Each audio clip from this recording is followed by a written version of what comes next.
Dear reader, The rain. allow me to introduce you to my book. Hello, book.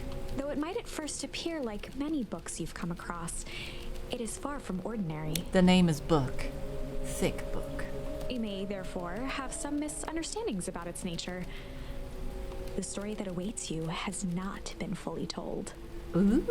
In fact, its conclusion is not yet known, even to myself. This feels very never-ending story. It is in that way that my book is special. I need a name! It is in that way that you are special. Atreyu! Without you, there is no story. Oh. It's very never-ending story. Chapter 1. Normal isn't what it used to be. This is a story about change. Ooh. Nestled in a shallow valley is the town of Beacon Pines. This is nice. Okay, I'm gonna like sit back and relax. Beacon Pines. Far from the town square, across the river, past the neglected welcome sign, a young boy walks alone at dawn. Oh, there he goes. His name is Luca Van Horn, and like you, dear reader, he's here for a reason. Luca.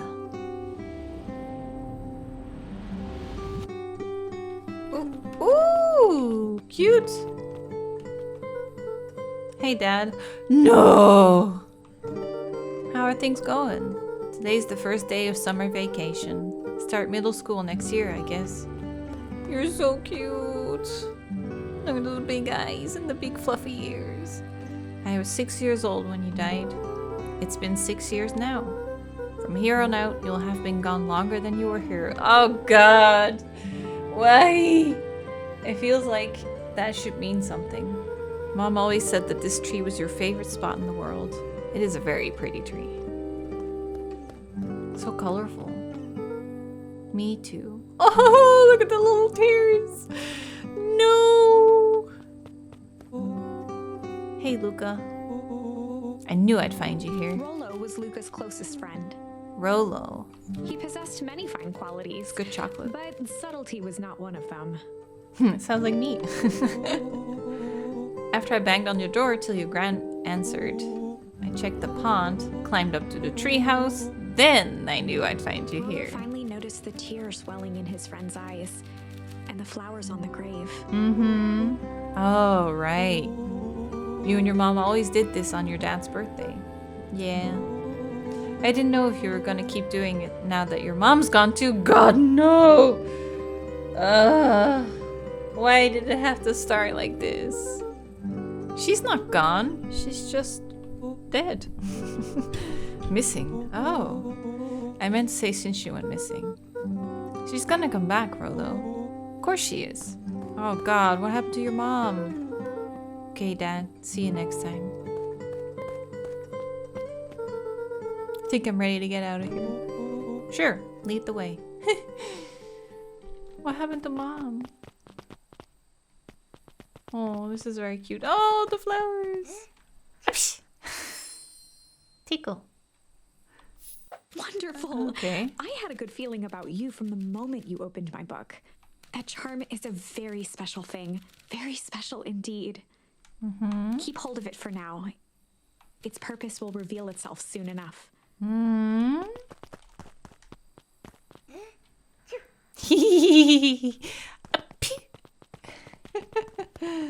Oh yeah, I almost forgot. The whole reason I was looking for you. I was wondering if you'd ever get to that. Found the perfect way to start our summer. How's that? Rollo looked to the side suspiciously. Not here. They might be watching. They who? Shh, not so loud. We need to do this in a secure location. Mission control. Alright, I just have to tell Gran and then we can head out. What are you gonna tell her? I don't know. I'll think of something. If it's all the same to you, I'll meet you at the welcome sign. Your Gran still kind of wigs me out. I don't do well with new people. She moved in like having that's I swear I am Rolo. I need like a year to warm up to people. Just meet me at the sign when you're done. Suit yourself. I won't be long. Oh, cute. Ah. Okay. Dear reader, forgive me for this interlude.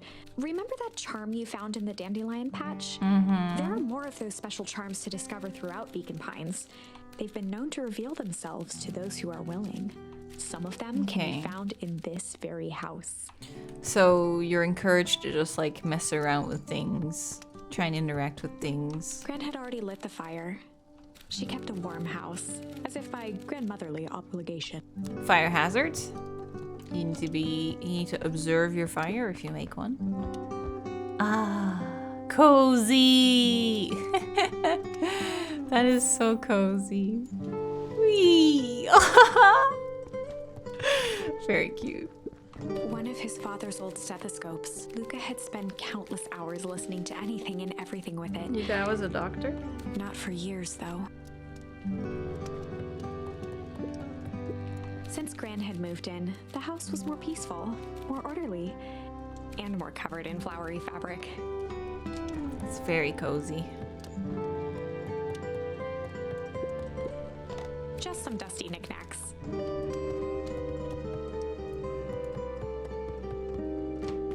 Oh my, this is quite exciting. I am now certain that you are the one I've been waiting for all these years. I just recall opened the I was door. a bit coy regarding the use of charms earlier. Excuse me, I tend to have a flair for the dramatic. You are about to encounter your first turning point. Oh god. There are certain times in this tale when everything hinges on a single word. Step forth, dear reader. Sounds like my personal social anxiety. Hey, Gran, I'm gonna go. For Pete's sake, go change out of your pajamas before you say another word. But But nothing. Inside clothes are for inside. outside clothes are for outside. Lucas stared at his feet and muttered under his breath. Mom always let me wear my pajamas in the garden. Well, I ain't your mother, kid. Eleanor isn't here, is she? Go upstairs, change, and we'll talk. Right, of course. I forgot about the pajamas. Me too. A beginner's guide to gardening laid open on the bench. Young Luca would spend hours hiding in the bushes, waiting for a chance to jump out and startle his mother. Turn up the voice volume. Yeah, it is She very always enjoyed low, isn't humoring it? him by feigning terror. An array of prepared meals crowded the refrigerator, Maybe still a bit too loud? each labeled with the day of the week. What do you think? That's perfect? Okay. Then I need to just turn it down on my end. One more lower. That's what I was thinking. Just one? Mom. Just one, Mum. A pair of dull scissors, a broken can opener, Perfect. a mostly empty bottle of glue, and some loose string. Sounds like my brain. Okay. The only piece of furniture Gran had brought when she moved in was an old hutch. I see jams. Let's go up. Those little footsteps is so cute. What's this way? Ooh, so cozy. Again. Can you sit in this? Luca Oh, tossed that's on the his chest. favorite old sweater. It's a beeb. Even though it was the first day of summer, a chill still hung in the air. Hey, beeb. Come on in. A cozy game demands a cozy kitty. How you doing? Ooh. Hi. Oh, cable in your face. Hair in your face. Everything in your face, huh? Oh, that nice. Gran's bed was undisturbed. Luca didn't mind that she had a habit of falling asleep in front of the fireplace. It meant that he could read late into the night. No, late night reading. Gran's moving in meant that most of Luca's things had been crammed in the corner. I thought she didn't bring anything with her. Luca was somewhat annoyed by the situation. Okay. Gran had commandeered the upstairs closet when she moved in. Oh, that's a Some closet. things need shelter from a young boy's mischief, she said. Grandma, what are you keeping in there? Luca paused at his parents' bedroom door. He just wasn't play? ready to go in yet. Press space.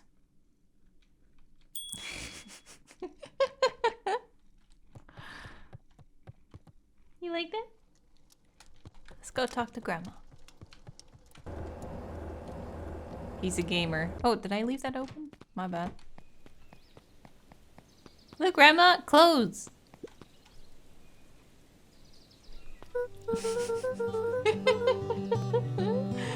Gonna get hot and Darla for the day. See you later. He booped my nose. Oh, the music is a little too loud. Nowhere The special. less Gran knew, the better for everyone involved.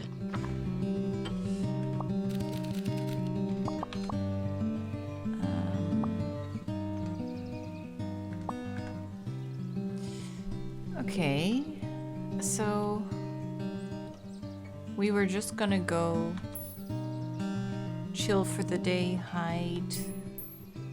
Chill for the day? We were just gonna go chill for the day. Oh. The Ah. best lies are built on truth. You boys are always in a hurry to do nothing. We stick to what we're good at. Well, make sure you're doing chilling in time for supper. Easy. You Impressive. lying to your You've grandma? managed to navigate your first turning point without too much of a mess. Turning point looks exactly like That is Twitch the power of colors. charms. A single word can change everything. You cozy bee? Yeah. I think it's time to introduce you to the Chronicle. The Chronicle. B. Oh, a timeline? The Chronicle is a record of the decisions you've made. Ooh, You can see the turning point, which has been revealed. At any time, you can use the Chronicle to go back and invoke different charms, creating new branches. Ooh. Luckily for us, this is the one and only turning point where the charms won't dramatically alter fate. Okay. It's the perfect opportunity to experiment with rewriting things. Oh, this is scary. A grand jury. A grand jury, B. This funny. Okay. Let's try hide then. We were just gonna go hide for the day. Hide? Traditionally, when one is trying to hide something, they avoid literally using the word hide. I guess Rolo met some other kids that we could beat them at hide and seek. Aren't you a little old for that? It's not like there's much else to do around here. Well, make sure you boys are done playing your little game in time for supper. All's well that ends well. Okay. Oh, and Luca. You and Rolo stay out of trouble. I know. What kind of trouble could a little boy like that get into? Get into trouble. That's like, that's a goal now. Anything here? No. Okay. Now I need to like examine everything. Just in case there's like a story bit. Come on! Woo! Dang it, Rolo. You gotta keep up. Can I? Oh. For a town that saw few visitors, the welcome was perhaps more grand than necessary. Come here, baby. Oy, oy, oy. Oh, what a pretzel. Wait. That cozier?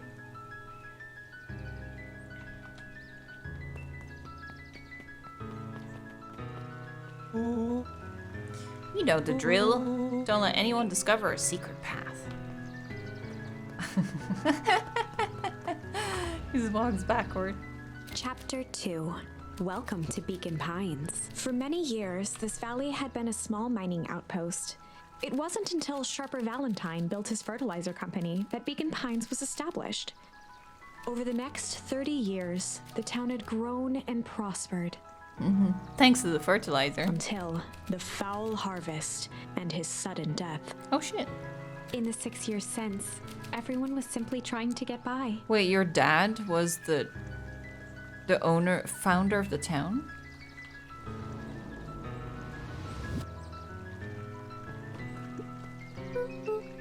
Oh. Hey, Mr. Kerr. Hey there, pal. Mr Kerr was the CEO of Perennial Harvest Company.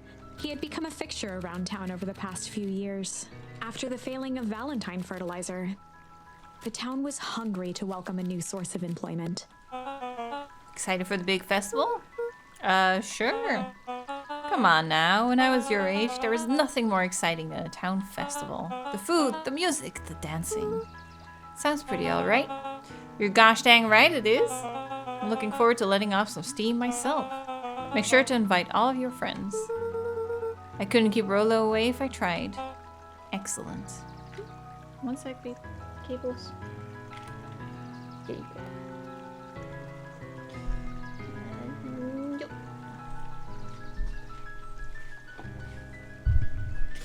Excellent.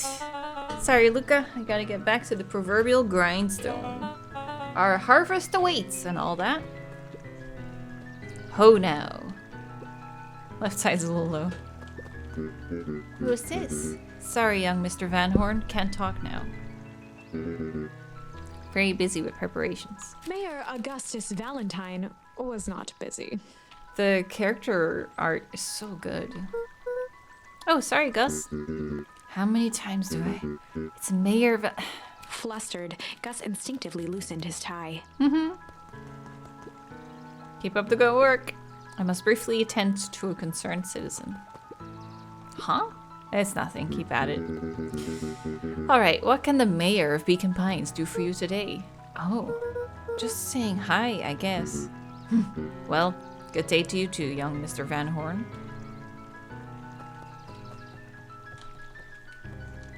It's weird seeing Van in the name because it's so Dutch. But in Dutch it would probably be Van Horen. Mr. Sinclair continued snoring and lifted one eyelid just enough to see who it was. How can you A snore tactic and be he awake often at the same used time? to avoid undesirable conversation. Oh, he's faking it. Yoo-hoo! Don't you see I'm sleeping, boy? How's the napping today? Crummy as always. Used to have a perfectly nice view from here. Till perennial harvest with that monstrosity of a building in the way. Why don't you just move your chair a bit? Why should I be the one that moves? If it's a showdown they want, I ain't gonna be the one who blinks. Come on, Andy, grab his wallet. Sorry, Iggy, I can't. Do it or he pounds you. Yep. Oh, I thought the left one was like the mom or something, but they're bullies. If I had a nickel every time, yeah, but I'd be the freaking king of nickels. Ain't that right, Tish? Yep. Do you have a moment? It's just Luca. Golly, I'm sorry. My first week at Perennial He pulled a Harvest. pen from the pocket of his sweater vest and began to frantically jot something down on a clipboard. Sweater vest.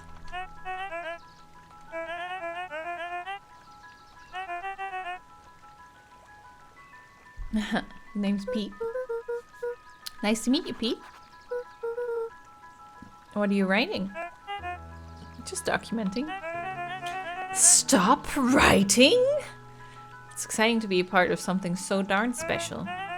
Not just about new fountains and phone booths. We're gonna change the world, and it all starts here at Beacon Pines. Isn't that amazing? How amazing would it be if this slowly turned into like a Resident Evil like horror, because it's like a pharmaceutical company. It's like zombies and people eating each other. That would be amazing. Anyway, I better get... Oh, that reminds me. We'd love to hear your thoughts. My thoughts? You bet. Gonna change this town. If we're gonna change this town, we need every detail. Sounds intense. Changing the world is intense. So what do you say? Could you answer a few questions? I guess if it's quick. That's not that hard, is it? Oh, okay, we're going already. Question 2. What is something you love about Beacon Pines?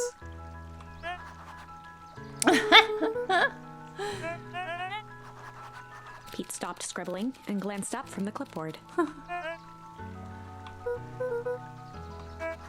Huzzah! That was 3 questions?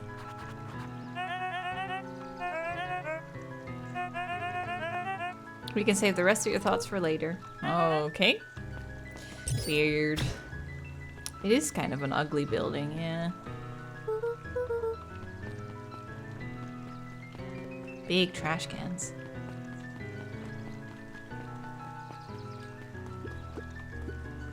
Old Pickler's Pond. Who's this? Jetson. Is the line playing any tunes today? No bites this morning, I'm afraid. Come to think of it, I can't remember the last time I reeled one in. But hey, it was never about the catch. This is where I come to think. Yeah, that's what my dad used to do here. That reminds me. If you ever want his chair back, I've taken to standing recently. Keeps me from falling asleep at the reel. If you don't mind, I think it should stay. Not at all. An empty chair makes for a great listener.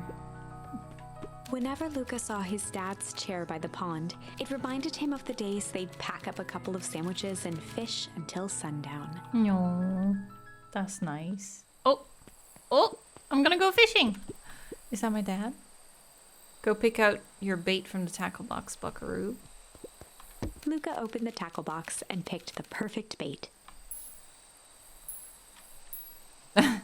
A tickle bait? Luca tied a shoestring to the hook. What fish could resist a nice shoestring?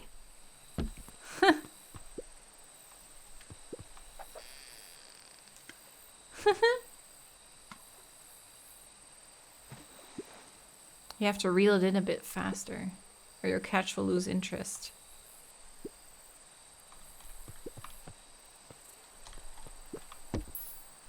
Luca tied a shoestring. What fish could resist? Let's try again.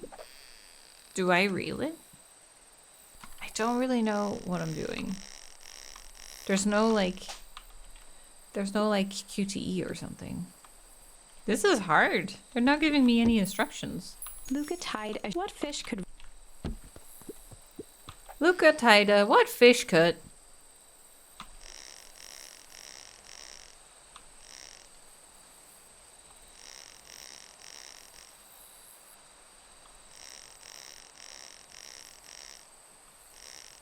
Is there anything on it?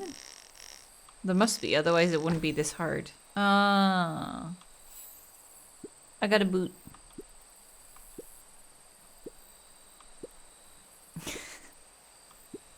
I hope that other boot at least has a sock to keep it company. So let's try the tickle. Luca gently baited a feather onto the hook. Good for skimming the surface. Okay.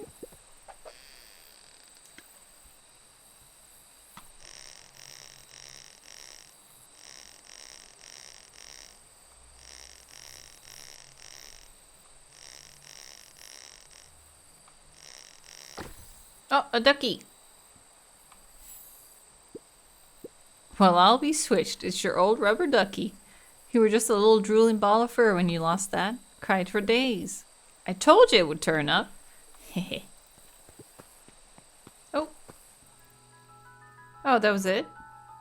Weird. I guess maybe we can catch something differently if we have better words.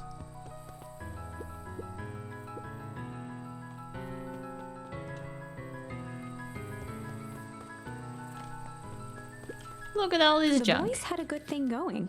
As long as they kept old Jeff happy, they had an endless source of precious materials to add to the treehouse. Old Jeff.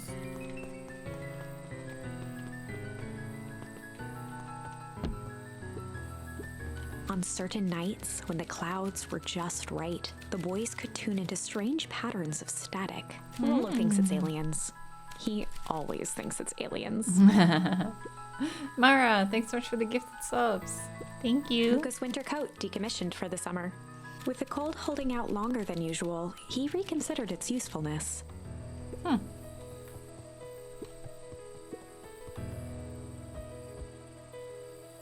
Do we get another chill? No. After Luca's father had passed, Rollo became obsessed with them building their own Hank atomic star scraper. It was some time before Luca realized it was Rollo's way of keeping him occupied. Good friend.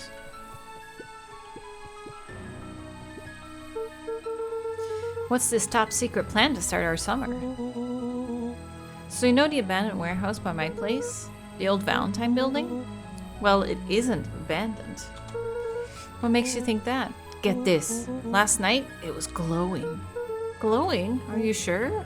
Kinda. Place has been empty since the fall harvest. Yeah. Who would even want to poke around that place? We would, Rollo. We would. Wait. It's just a busted old warehouse. I just meant we could do some research at the library. You actually want to go there? What do you expect to find? Answers. My mom's out there somewhere. The truth is out there. Seems like everyone wants to pretend that she's gone for good. You don't have to come, Rollo, if you don't want to. Luca, remember that time I sort of accidentally burnt down the chicken coop? And you jumped in and said it was your fault before my pa throttled me? This is a flaming chicken coop sort of deal. I got your back. Thanks, Rollo. Now that I think about it, poking around a decrepit fertilizer warehouse is exactly how I want to spend the first day of summer. Let's go! Oh, how do I go out? Ah, I see. Where'd he go? Hehe, splashing in the water. Oh, there he is.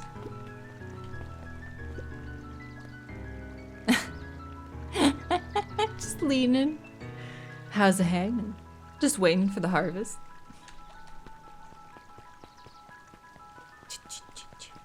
Hi. I'm just catching my breath a bit. Go on. I'll catch up. Okay, bye. Oh, so cute. Who's this? Holden Wilder ran the local paper of record. The Beacon. The Beacon. The Bacon. Hey, Mr. Wilder. Morning, Luca. What's the day have in store for you? I was wondering if you heard any news about... News? The Beacon knows the news that needs knowing. Any news about the old fertilizer warehouse? Nope. Oh. Rollo thought he saw some lights there last night. Rollo ought to be careful poking around that part of town. The winds of change are blowing, and change is a dangerous animal. Change! Itty bitty monster! Thanks so much for the gifted subs. You guys are too sweet. Thank you. Morning, Luca. Any big plans for the summer? Not really. Heard anything about the old fertilizer warehouse? Any strange happenings? Can't say I have. Either way, dusty old warehouse, no place for a young boy. You be safe now. Can I go in here? Luca could see the morning regulars nestled in their booths at the early bean. Oh, coffee in the morning. Cozy. Unfortunately, I already had 2 cups of coffee Miss today, Hatch could so I'm often done. be found near the fountain, too absorbed in a book to be distracted. It's Beauty from Beauty and the Beast. 2 wandered down the wooden path, unaware of the dangers ahead. Oh. Ooh, this is getting good. Luca, just the fella I was looking for. Hey, Roxy, what's up? Of course she's a Roxy. Rendezvous. This is an important turning point. The first time where your charms will change the course of fate. And currently, we only have 1 suitable charm at our disposal. Oh, she. Have no fear, we can always return later using the Chronicle once we find more charms. Okay. Well, now I'm just rambling. Where were we? Have you seen my blockhead brother today? Ah, I skipped out. Rollo's your brother? Well, not really, no. Can't say I have. Can't say or won't say. Roxy, would I lie to you? Look, wait up! I almost forgot to tell you. Roxy might be lurking around here. This is one of her favorite places to stand around and be useless. Rolo. We need to make sure she doesn't spot us. Rolo.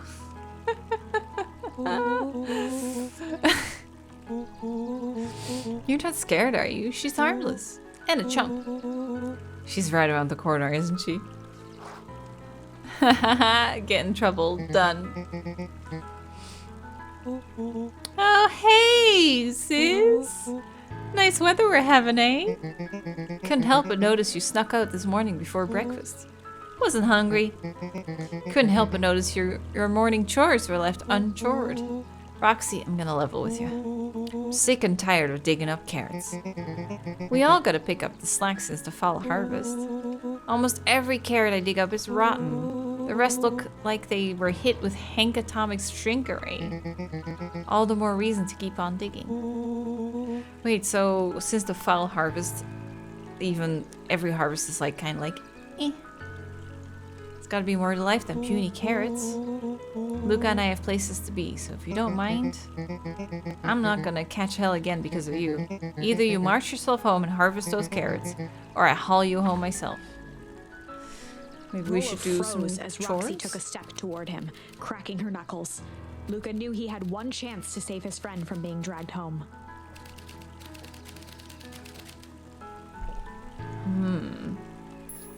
Chill, yeah. In the past, he found the best way to deal with an enraged Roxy was to be a little chill. Come on, Roxy, it's the first day of summer. Sun's shining and we just want to take it easy. Let's leave tomorrow's problems for tomorrow. That's great and all, but Rolo's problems have a way of becoming my problems. Look at how nice this art is. It's really stunning to look at. Pa always says tomorrow's work is best left for yesterday. March, you big oaf. Ah, rats. I expect a full report about the Valentine place. A full report! Oh no. I have to do it alone. So, Fitz, what are you up to this lovely day, hot stuff? Nope. Cool. That's so funny. Last chance diner. Can I go into the town hall? No. Can I go up those steps? I can. Look at that. Piper. Oh, hey, Luca. What's up? You know it's summer break, right? Of course. And it's like the morning. Correct. And you're studying, like they say, early bird gets the proper education required for a successful and fulfilling career later in life. Hey, Zariel. Hiya, Luca. Could you please tell this lazy butt to help out in the cafe? Lumi, Zariel would like you. Luca, let me give you a little gem of advice. If you never do what you don't love, you'll never work a day in your life. Wow. You're really setting the kid up for success. Can't talk to you? No? I guess I kind of already did. Okay, well, bye, everyone. That was that. Could maybe check out the statue. I could probably go down here as well.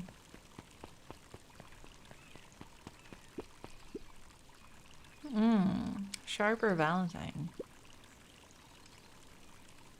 So he died 6 years ago, but he's not my dad? A bit much, if you ask me. I'm gonna check down here.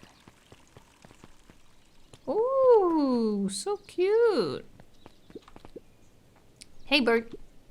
Hi, Luca. I'm doing some fact-checking for the town history exhibit. Look, kid, I'm just here to put up the lights. But did you know, when the town was founded, there were only 7 citizens, and they all worked for a mining company. There was only one dirt road leading to town, and there still is only one road. Oh, right. So cute. Hey, Griffin. How's the ice cream gig going? Not great. I would like some. It's still pretty cold out, and I'm in the business of selling cold. Sure, things will warm up soon. Mr. Tolliver's not at his grocery stand? He's prepping for the festival. Gotcha. No touching. Whoa. Don't do that. Are you crazy? Jesus. Scared me there. He just punched it. Kid's insane. Can you imagine if you accidentally broke it? Hey, Solomon. Apologies. No time for chit chat. Bye. Okay, fucking bye. Looks like the library isn't open. Check back later. It looks so cozy, everything. Luca, my boy. Hold up a tick. Oh, hey, Mr. Nuncreed. I was just on my way to... I just sold the last jar of your grandmother's preserves. Can't stock the shelves fast enough, turns out. That's great, but I'm actually... Guess Juniper will have to swing by with more of her lovely jam.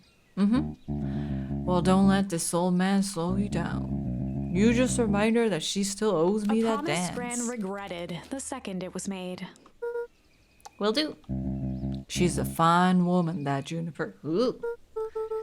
Yeah, she's pretty cool, I guess. A real fine one. Ooh, dude, she giving me shivers. Gotta go. Bye. Sweeter than any jam on earth. Ooh, dude. Too far. Too The far. phone booth was brand new. Part of Perennial Harvest's Beacon Pines Reborn initiative. That's a long name. It didn't see much use. Oh, hey, Luca. Hey, Joey. How's the bug hunt going? Not great. Bugs have been shy this week. Bugs get shy? Oh, sure. Bugs aren't that different from people. Sometimes they just want to be left alone. If you're going into Wheatwood, just be careful where you step. No bug crunching. Got it. Is this the wood? The Whoa. path led into a small hollow at the edge of Weepwood. Scarlet Hollow? Okay, no turning back now. Oh, yeah, there is. No, don't go in. I wanted to explore. The fence thrummed with a gentle electric buzz. So what would Rolo do if he was Luca here? often asked himself what Rolo would do, so that he could rule out that option. Why did that remind me of, like, what would Jesus do? Maybe throw something at it? As sparks flew from the fence, the light atop that section shut off. 2 bulbs remained. Okay. Throw it. One That's more 2. to go. Hi. Oh. Huh. Oh, that didn't quite work.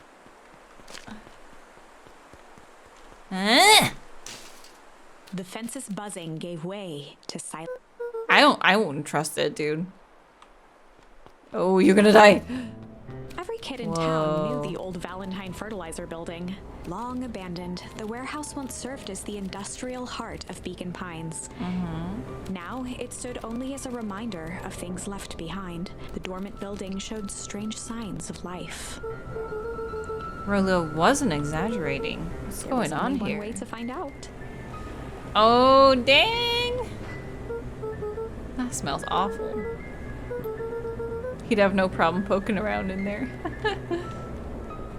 The hose emitted a subtle sound.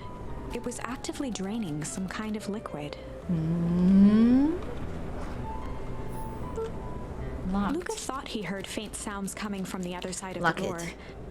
He pressed his ear against the cold metal to hear better. Honestly, I was thinking radioactive because it's like if all the harvest has been affected, like it's not growing or it's rotten, maybe it's like radioactive stuff seeping into the soil or something. A zipper. Footsteps? The sound of footsteps grew louder. Dude, hide in the trash. Hello? Oh. Whoa. Shit. The Great. heavy steel door knocked Luca to the ground. Disoriented, he looked up to see an imposing figure silhouetted in a green glow. It lunged toward him. He tried to scramble away, but felt a gloved hand latch onto his ankle. Luca watched his fingernails leave trails in the dirt as the hand slowly dragged him back through the door into the lab. into the green light. This is a story about change. It was far from the sort of change Luca imagined for himself. But change is, after all, a dangerous animal. The end? What? That's not the end. I should have warned you about this. There are many paths that our story can take. Most will end in tragedy. But don't let that Wait, discourage you. what? We will find the ending that this story deserves.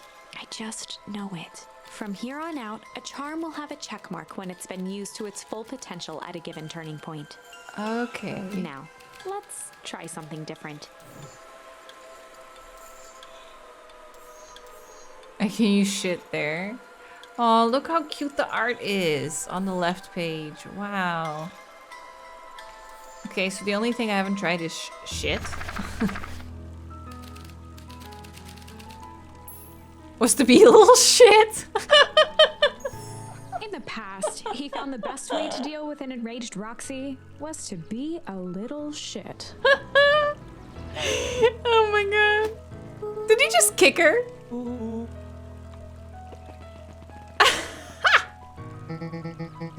Did that little shit just kick me? Oh my god, amazing. Sorry.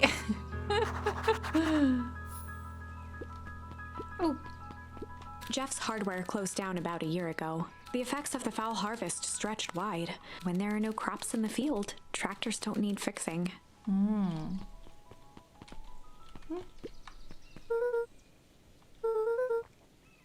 Solomon Valentine.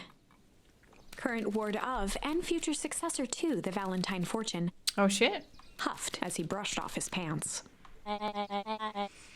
A town of complete and utter fools. One wonders if it's worth taking anything here seriously. Either way, really sorry. No matter. How are you doing? Me? Yes, with all that business about your mother and whatnot. Oh, I'm getting by. Still no word from her at all? No, that is truly a shame. That is a lovely biscuit. Your grandmother has taken residence to keep house? Yeah. And how is that going? We mostly stay out of each other's way. You make it sound like she's rarely at home. It's not like that. She just has a lot to do. She's still settling in and trying to figure out how to make ends meet. Indeed. Well, count your blessings. It's better to have a caretaker who is rarely around, in lieu of one who tries to compensate by smothering you with attention. That doesn't sound so bad.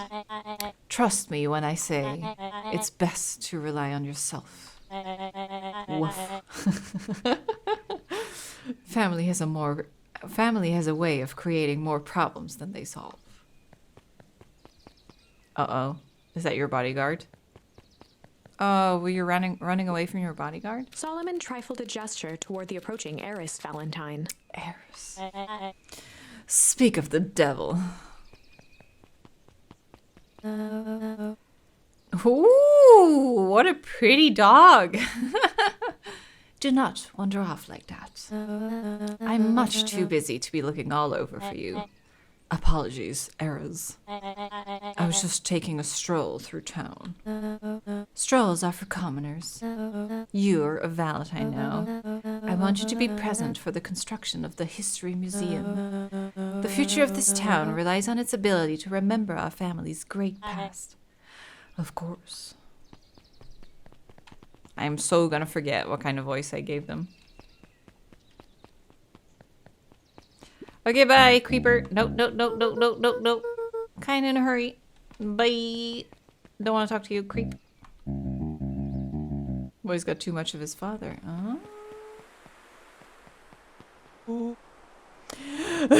I win. Little help. I am the champion. We were racing? Did that row get longer? Like anything ever changed around here. It seemed longer. You're just lightheaded from the run. You really need to pace yourself better next time. Not sure why I would take advice from second place. Has that sign always been there? Wait, what? Caution, electrified fence. Nah, that's definitely new. Creepy. How are we gonna get around it? Don't worry, I got this. Oh. Dead. Pa always says you can figure out what the plan is when you're done. Great, what now? Well, I did my part and established that touching the fence is bad. I'm sure you can handle it from here. I'll supervise. From a safe distance.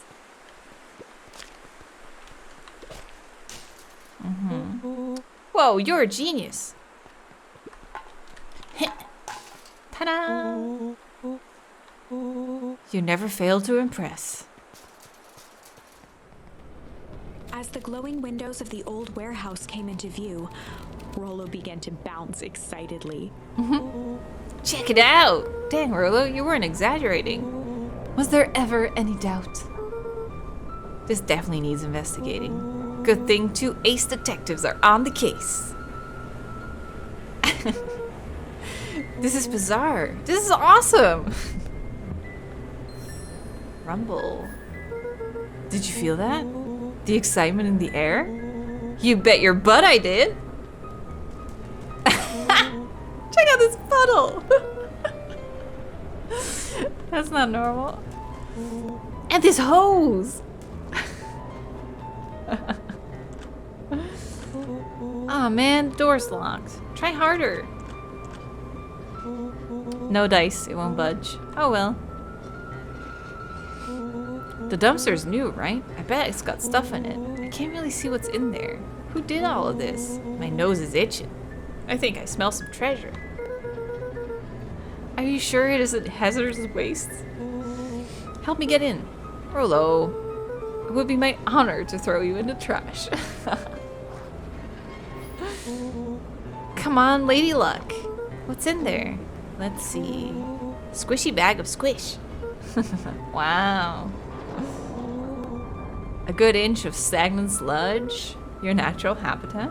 Wait, hold the phone. Hold 2 phones. Check these bad boys out. Walkie-talkies? Ooh. Just like Hank Atomic Communicators. Do they actually work? Ground command to Hank Atomic. Hank, do you read me?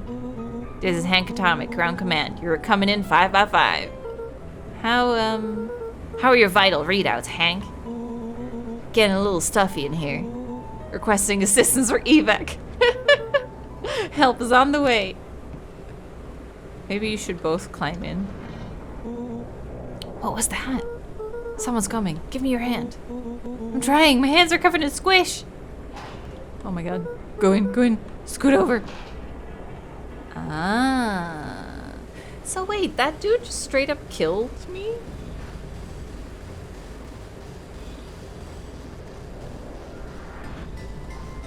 What happened? Tell me you saw that. Dude, I don't know what I saw. He's coming back. Get down. Ooh, that looks like a body. That looks like a corpse. What? Wait, this is supposed to be a cozy game, right? I thought that we were playing a cozy game. Petrified under the weight of the bag. Oh my god. Tell me that's not what I think it is. Luca, do you know what separates run-of-the-mill detectives from ace detectives? A ridiculous hat? When the chips are down, ace detectives dig deeper for clues. Rollo felt around at the large sack which burdened them. No! He snapped off a tag from just within a small zipper opening in the bag. No! What is it? It's a badge. Rollo held the badge up to a faint shaft of light within the dumpster. Dr. Dr. Prescott, Deep Engineering. It's a person! It's a name tag. Who would throw away a bag full of slimy old name tags? I think it's just one name tag in a bag full of something else. Okay. I think we should make a break for it. Stay calm. This is no time to panic. I'm not panicking. You're panicking. Rollo, calm down. You don't have to squeeze my hand so hard. He's like, I'm not squeezing your hand. It's like the body in the bag. It's like, Help me. dude. It is! Holy shit, I predicted it. Quit messing around. What other slime-covered hand would be in here? Oh, zombie hand! Ah! What the fuck? I'm beginning to see the benefits of your run for our lives plan.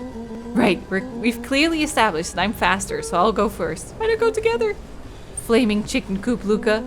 I'll make sure the coast is clear. After I go, count to 100. Dude, just go together. If you hear me yell, run. If you don't hear me yell, run. Actually, either way, haul ass. Rolo, I'll give you credit. You sure found an eventful way to start our summer. It's what I do. Dude, there's a fucking zombie in there with you. Lucas sat in the dark, What? tracking the sound of Rolo's footsteps as he ran. 1, 2, 3. He pressed his ear to the dumpster wall, straining to hear Rolo's footsteps as they faded away. 15, 16. Dude, 100 is 17. way too He long. tried not to think about the contents of the dumpster as he counted. 35, 36, 37. The thick stench made it hard to breathe. Screw it, that's long enough. Luca carefully lifted the lid and peered out. Nothing. No sign of Rolo. No sign of the man in the yellow suit. Time to haul ass.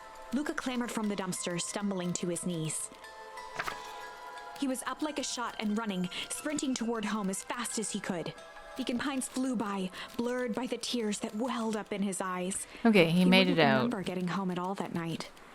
Throwing his front door open, storming up the stairs to his room and surrendering to sleep almost as abruptly as he hit his pillow. Chapter 3. Finding a friend. The next morning, it was quieter than usual at the breakfast table. What are we gonna do with this information? I have cold feet. I need slippies. I'm gonna go get slippies. Slippies acquired. Cliffhanger, yeah. Well, it is the next morning, so I feel like we should be safe. Only the sound of silverware and chewing interrupted the awkward silence.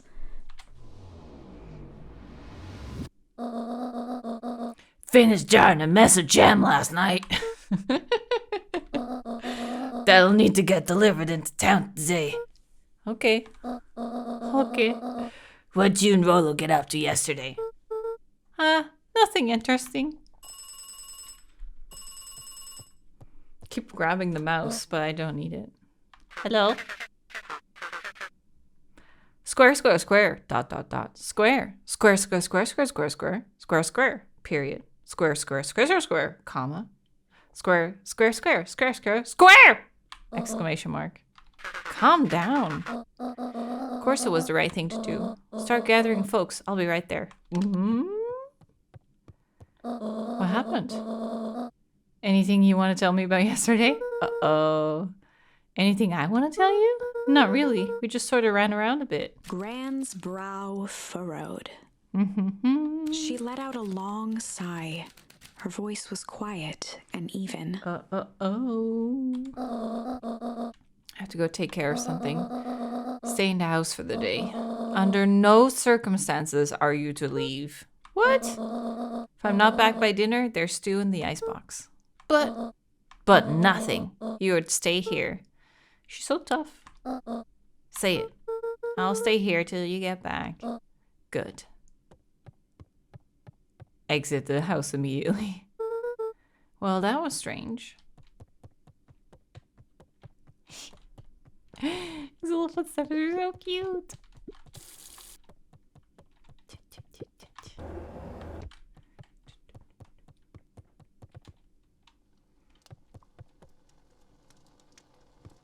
What is my goal? Nothing. An eerie electronic sound echoed from Luca's bedroom. Anyone there? Let's go!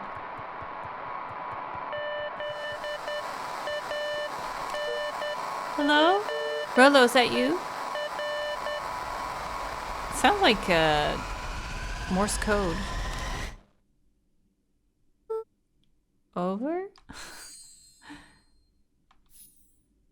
Wait, didn't it sound like Morse code? Was it SOS? Luca glanced at the now silent walkie-talkie. He wasn't sure what to think.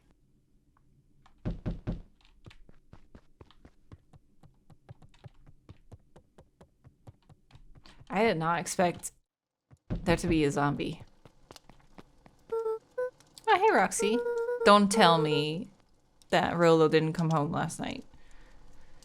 If this is about me kicking you yesterday. Is Rolo here? No. Look at me, Luca. This is serious. Is he here? No, I haven't seen him since yesterday. Rolo didn't come home last night.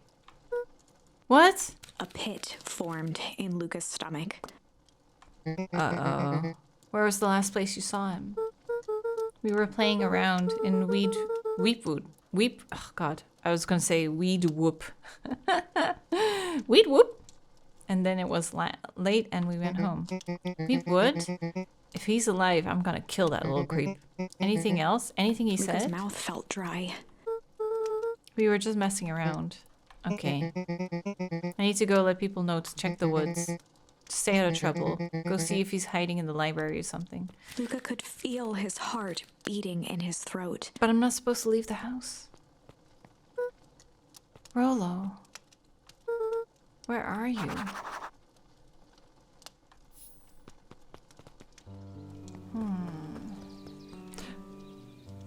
Oh my god, I seriously thought that was blood. Do you see that? Next to the wood? It's probably just petals falling down, but I thought it was like a trail of blood. Holy shit. The road leading to Beacon Pines was long and uninspiring.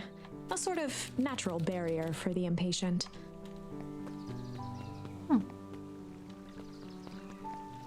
Wait, no one doing anything? Hey Bert, seen Rolo? Nope. Mostly been talking to clipboards. Setting up lots of stuff for the festival. This one said he had to process some answers. Told him that was fine. I wait right here until he gets back.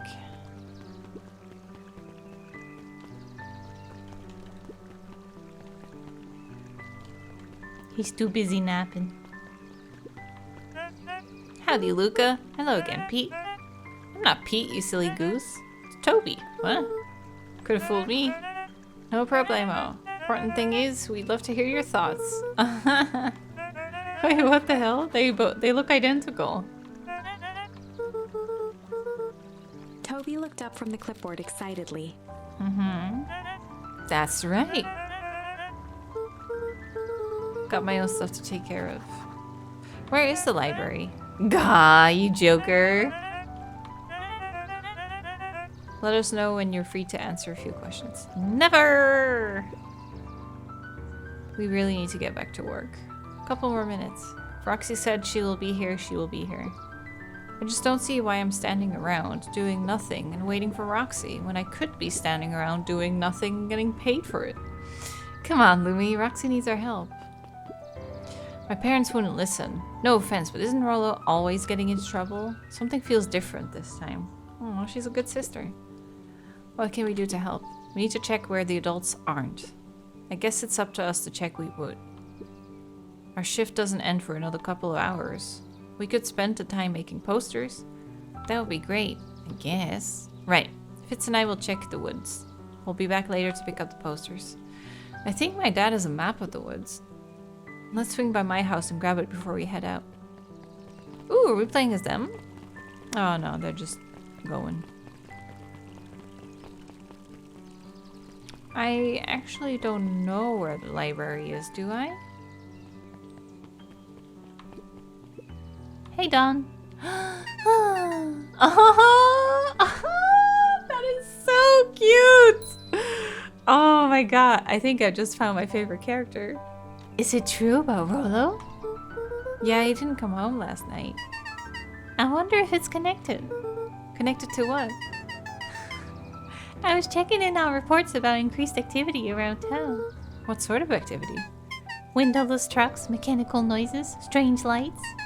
Your typical shady stuff. Who would be doing all that and why? Well, I have a few leads. Valentine family is always suspicious.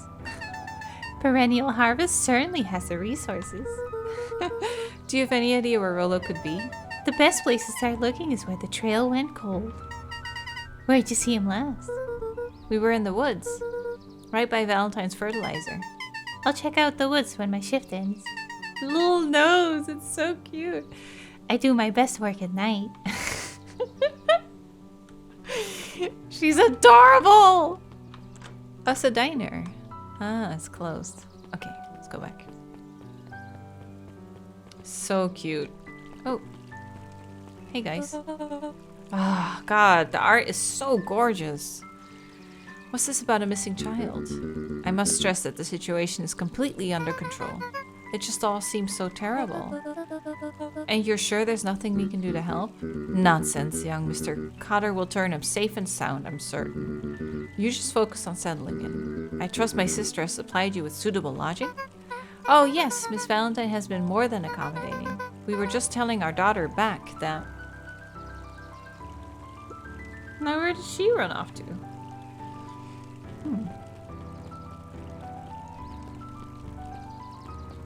Have we met back?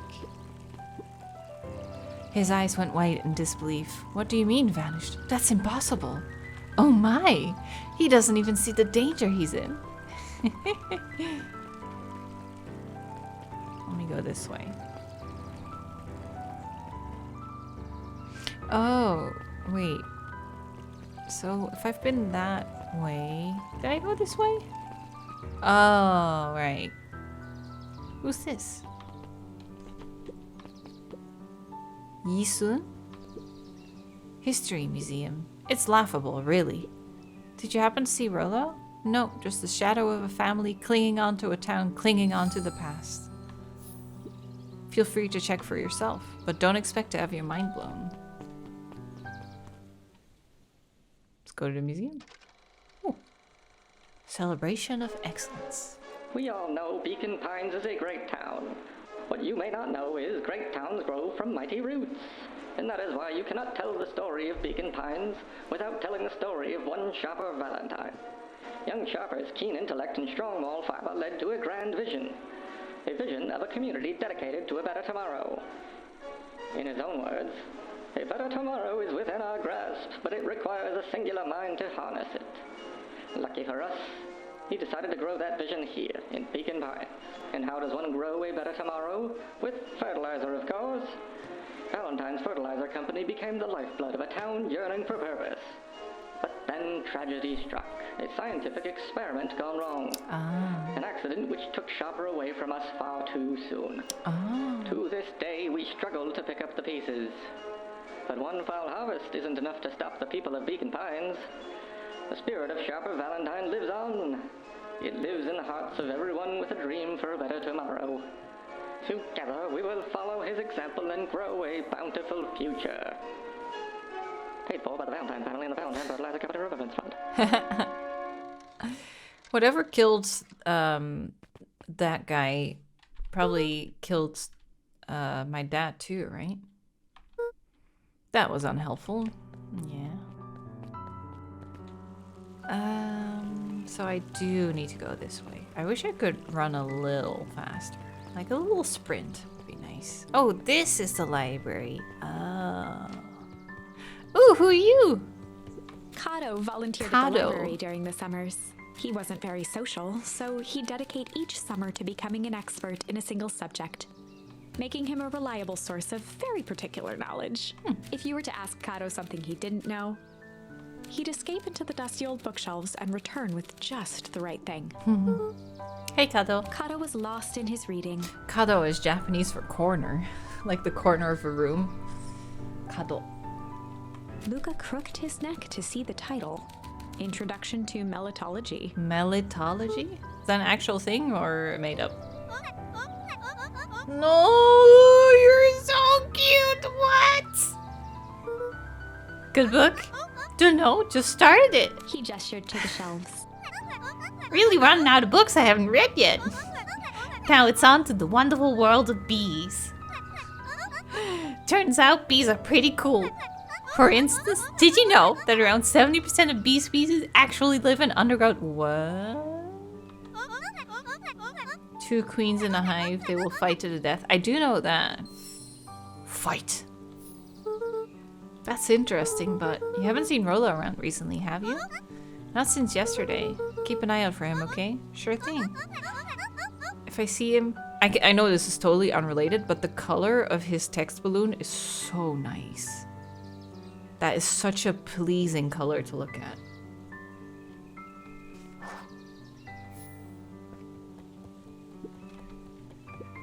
Hey, Jace. Oh, hey, Luca. Did Rollo come by? Nope. I was actually surprised. He's usually here early on days when the new issue drops. Rollo's the biggest Hank Atomic fan I know. Beside myself, that is. Well, if he does swing by, tell him to meet me you know where. I don't know where. No, he knows where. Oh, roger that, Space Cadet. Cute. There were rarely any actual new additions, simply a variety of existing content rotated into the front display each week. Not fooling anyone. I wonder if there's more to look the at. cobs I've eaten. A salad-centric travel guide for the mildly adventurous. Yuck. Oh, the cobs I've eaten. Sally Seashore's simple succulent sundries. Luca brushed off a smudge of dust. Or maybe it was flour. 30 recipes so easy you'll doubt it's even edible. Succulent. A peek behind the curtain. The methods and ruminations of Patrick C. Montesquieu. One of the greatest acting minds of our time. By Patrick C. Montesquieu. Oof. Mycological phosphorescence. Mycology was the study of mushrooms, right? More like my complete loss of interest. The bottom corner shelf was a dusty array of thick science books. Only one binding was clean enough to read. Cellular Biology and the Chemistry of Mitosis. Mitosis. Boring. The entire top level of the library was devoted to comics. Ooh, wow, really? Most of which were Hank Atomic and the myriad my ears of are lesser revered spin-offs. Nerd. Because I checked all the books. But it's fun. Okay.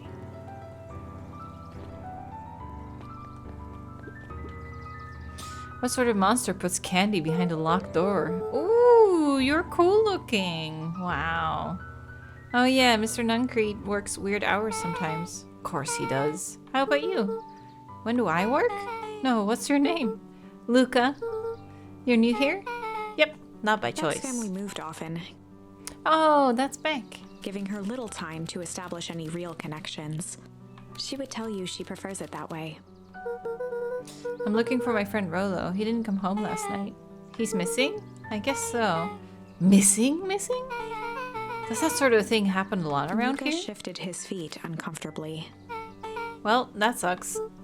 Yeah. I should probably get going. Hey, wait up. What? Beck pulled a coin from her pocket. I'm coming with you. What? So says the unlucky penny. Unlucky? Yep. Well, technically it landed on heads. Leave this kid to find his friend alone. But I always do the opposite. That's kind of like me and Rollo. I guess Rollo is my unlucky penny. That settles it. A person should never be without their unlucky penny. Let's go find him. The name's Beck. Pleasure to meet you, Beck. I suppose I could use some help. Try to keep up. Let's go! Joey, have you seen Rollo? No, sorry, Luca. Had my eyes in the dirt looking for beetles. Can't seem to find any. He never came home last night. Do you think it's because it's been colder than normal? I don't see why that would have anything to do with Rollo. No, the beetles! Do you think the temperature confused their circadian rhythm? Who's to say? I'm no beetologist. Just keep an eye out for him, will you? Of course. What's this way? Oh. Is this the Valentine estate? The Valentine mansion loomed over every other building in town, Damn. Not really in keep with the village's rustic aesthetic, is it? both figuratively and literally. After the foul harvest destroyed their wealth and reputation, the Valentines shuttered off their estate from the rest of town.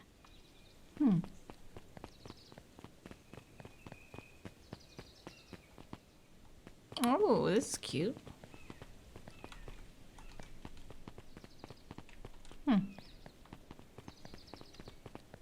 Can't do anything here yet. Oh, they patched the hole. Dang, they boarded up the way in.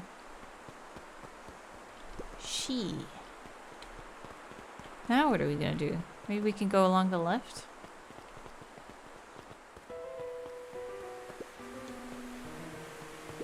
Luca felt a chill as he approached Beck. Her eyes were locked on the strange green liquid. That must be The radioactive. nearby grass was coated in a fine layer of frost. What? Is this sort of thing normal around here? Because puddles of glowing ooze are definitely not what I expected from this place. I have no idea what that stuff is. Well, the next obvious step is science. What does science suggest? Poke it with a stick! Luca watched as Beck dipped a broken tree branch into the goo. Is it gonna dissolve? Beck's eyes widened as flowers grew from the dead wood. What? First small buds, which quickly bloomed into vibrant petals. Whoa. Cool. As quickly as they had grown, the flowers began to shrivel and turn gray. Oh. Beck dropped the stick with a grunt of disgust. Okay. So the science tells us this gunk is weird as heck. Yeah, seems dangerous. Hey, the bullies. So cute! Oh my god. Hey Tish, look what the cat dragged in. Yep. Don't have time for this right now, Iggy. Don't say things like that. It hurts Tish's feelings. Ain't that right, Tish? Yep. She looks fine to me. Why, hello. I don't think we've been properly introduced. Iggy's the name. This is my compatriot, Tish. Yep. You've probably heard of us. Can't say I have. I'll forgive you just this once, on account of you being new around here. Why would you hang out with this dud? Oh, he seems pretty alright. Iggy, why do you have to be so you? Has he even told you that his parents skipped out on him? Shut up. It's true, they get tired of having such a pathetic kid and left him. Iggy, I'm only gonna say this one time. Don't talk about my family. Well, look who's grown a backbone now that the girl's around. First his pops croaked, then his mom finally couldn't take it anymore and bounced. Dude needs a punch. Ooh, I have a fight Iggy card. took a step towards Luca, his sneer lit by the glowing puddle. I'm gonna use it. Beck could see tears welling in Luca's eyes, his fists clenched. Oh, I'm gonna punch him. Some things about Beacon Pines were very different from the city. But a bully from a hayseed town is really no different from a city bully. Beck took a deep breath and thought.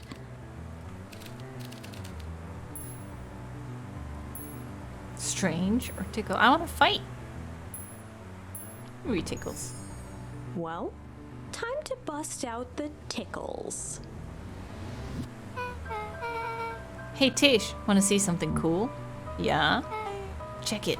Beck lunged forward and began to tickle under Tish's arms.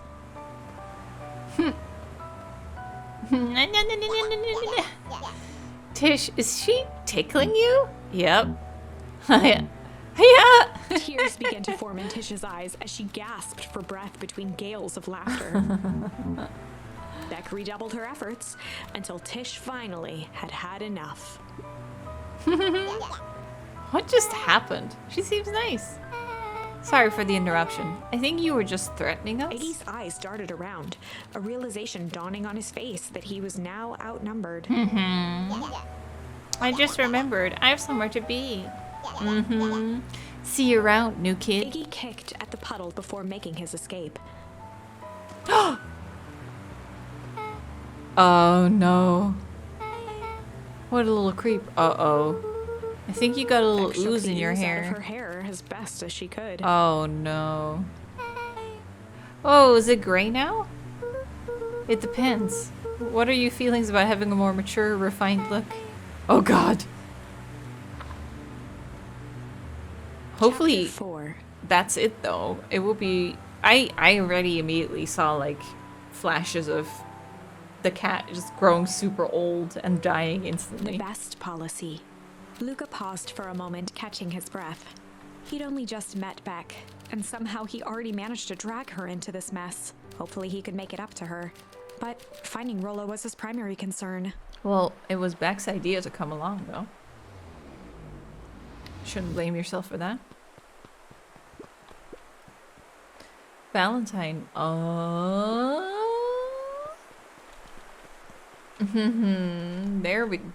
They've been doing some stuff that's not allowed. Looks like that's it though. Hey, what the hell are you doing out here?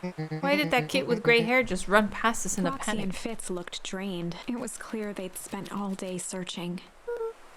That's Beck. What happened? We were just helping look for Rollo. Luca, I need you to start telling me the Roxy's truth. temper could often be dismissed as the impatience of an older sibling, but this was the most intense Luca had ever seen her. Her eyes were wild and unfocused, looking straight through Luca. We're running out of In a time. torrent of rambled words and tears, Luca broke down. Rollo and I weren't just playing here yesterday. We were investigating lights at the old Valentine warehouse, but someone was there in a strange suit. We hid in a dumpster and a heavy bag was dropped on us. I think it was a body. So we ran, but we got split up. And I ran home. It's all my fault. Now my best friend may never come back. Oh, so cute. Just wow. Roxy, still exhausted and angry, softened briefly as her eyes hunted the ground in thought. With a determined sigh, she looked up at Luca. It's not your fault, Luca. Rollo's gonna be okay. I Roxy promise. drew herself up. I'm gonna fix this. Luca, go home. But I want to help. This is too dangerous. I can't just sit around. I have to do something. Roxy tried to think of the safest place to send Luca. You go back to that little treehouse you two like to play in. Wait there in case Rollo shows up. Sounds like a plan? Luca wiped his cheeks and gave a quick nod. You did the right thing telling me the truth. Now scoot. Wait, what if because he jumped in the dumpster and like got the squishy stuff all over him? What if on his way running back he just grew super old and now he's hiding or something? What other option do we have? Things have been strange around here leading up to the festival. My dad has been acting weird lately. Weirder than normal. Looking into the puddle, Roxy rubbed her arms to warm up. So cold here. Please give me the willies.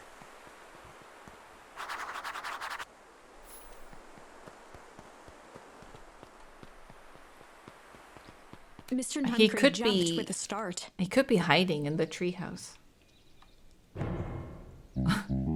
Don't sneak up on an old fella like that. Sorry.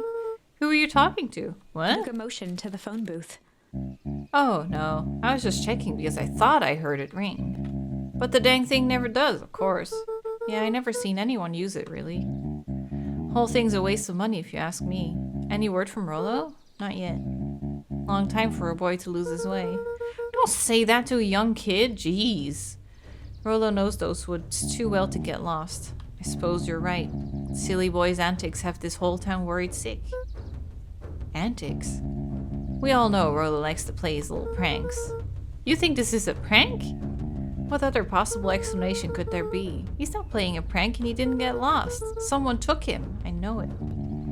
How would you know that? Unless... Luca, is there something else that you know? Mr. Nuncry gently placed one of his substantial hands on Luca's shoulder. Dang it, boy. There's something you know. Something that could help your friend. You need to tell folks. Luca peered up at Mr. Nuncreed. Kind eyes warmed a stern face. There was a deeper emotion hiding beneath it all. It was subtle, but Luca could sense something eating away at him. Ooh, a There was shame. a shame lurking behind those eyes. A deep sadness. If Mr. Nuncreed was that worried about Rollo, maybe he could help. Yesterday, Rollo and I were messing around at the old house. Mr. Nuncreed raised an Warehouse. eyebrow. Both of you? You were with Rollo when he went missing? Not exactly. I was hiding in the dumpster. The dumpster? What were you doing in there? First we were just looking around. Then someone in a strange yellow suit came and dumped something on us. What if he was in the suit? It was quite a bulky yellow suit. We both got scared and ran. That was the last I saw of him. You got scared by some garbage? That's why you don't go skulking into someone's dumpster. It wasn't garbage, I think. I think it was a body. I'm sure it was just some trash. No, there was a name tag. It said Deep Engineering. Mr. Nuncreed's shoulders slumped. I wish you wouldn't have said that. A deep sigh bellowed from his chest. Uh-oh. Why did you have to? I tried, Luca. God knows I tried to keep Luca you safe. attempted to take a step back, but Nuncreed's hand clamped down on his shoulder. But you Van Horns just can't help yourself, can you? We were all so close to being done with With a firm this. shove, Nuncreed manhandled Luca into the phone booth. What are you doing? It's out of The my door hands latched now. shut with a mechanical hiss. Shit. It is the same dude. Whoa, I called it just before As it Luca got... pounded the glass, before the it floor happened. dropped from under his feet. The inside of the phone booth was now a loose capsule plummeting at gravity's whim. What? Luca winced and pressed his hands to the walls. As he braced for impact, the capsule hurried to a surprisingly smooth stop. He felt a cold rush of air and opened his eyes with hesitance. Two large figures in hazmat suits occluded his view. Luca heard the deep, resigned voice of Mr. Nuncreed over an intercom. He knows too much. The end. That can't be the end. Come on. No. This isn't the end. I know there's still much more. Somehow this went wrong. Okay, let's try something else. Okay. Yeah, we didn't do the strange thing.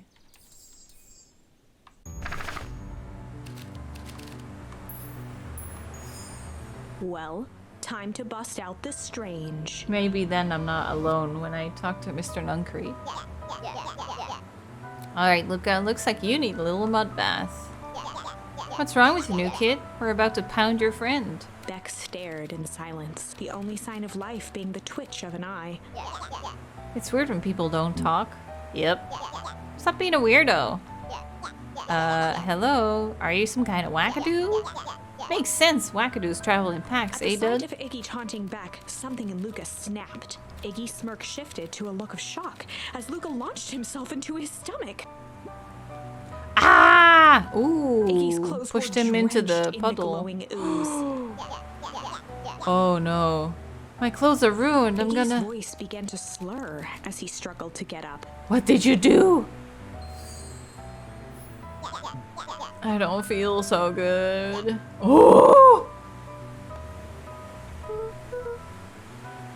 I just... Oh shit! What? That was intense. Iggy's gonna be okay, right? Nothing about Person this at the seems okay. warehouse. This strange ooze and what it did to Iggy. Was Rollo caught up in all of this? We have to find Rollo. Let's go! Oh, shit. Whoa there, little buddies. You startled me. What in the dickens are you up to in this part of town? We were just helping look for Rollo. Ah, you haven't heard the good news? Rollo showed up safe and sound. Really? Where was he? It's funny, really. He just got a little turned around in the woods. They can be disorienting, you know. I'm starting to get that impression. Rollo's at his house now, getting some well-deserved rest. Huh, that's a relief. He's not home, is he? You two should scurry along before you get lost yourselves. Yeah, come on, Beck. Can't wait to introduce you to Rollo. Oh, that reminds me. Luca, your grandmother was looking for you. She was? Worried sick. You should march straight home, I guess. Beck, your folks might be getting worried too. I'll walk you home. I need to talk with Nellie about Beck work anyway. glanced toward Luca. I guess all's well that ends well.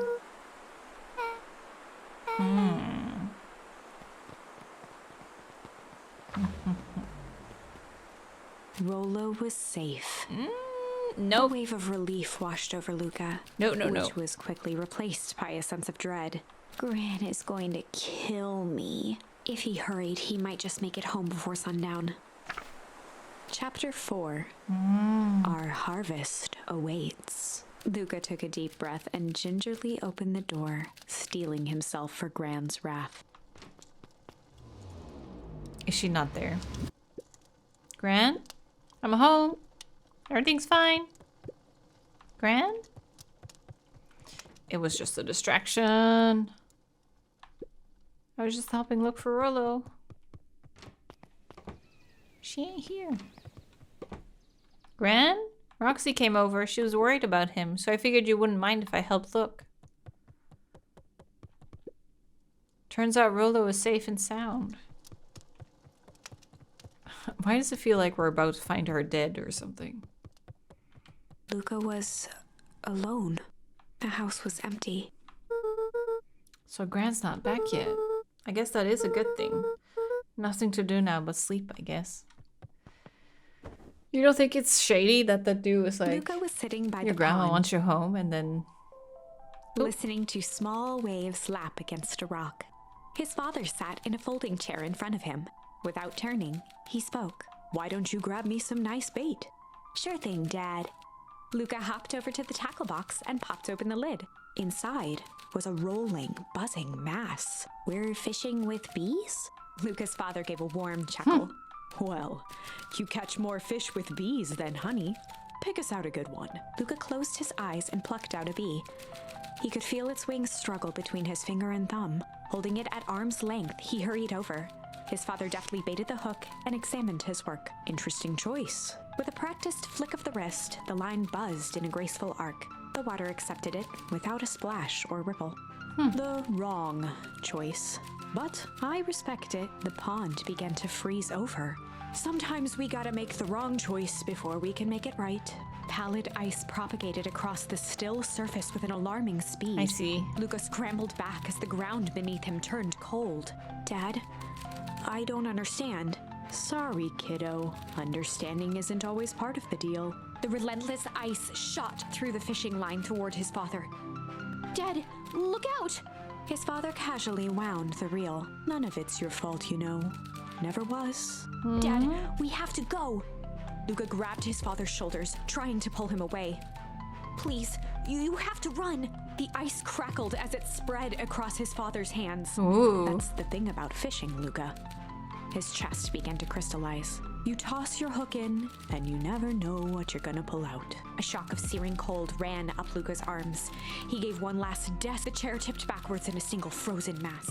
Luca tried to stop the momentum, but it was too late. He watched the icy form of his father slam into the hard ground, shattering into 1,000 pieces that crowded around his feet. Damn, what a hardcore dream. "Dad, I don't understand.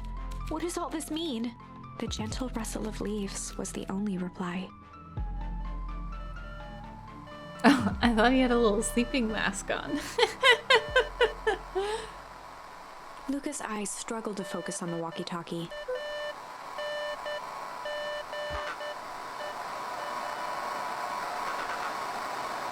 Faintly, he could hear Rollo amongst the noise.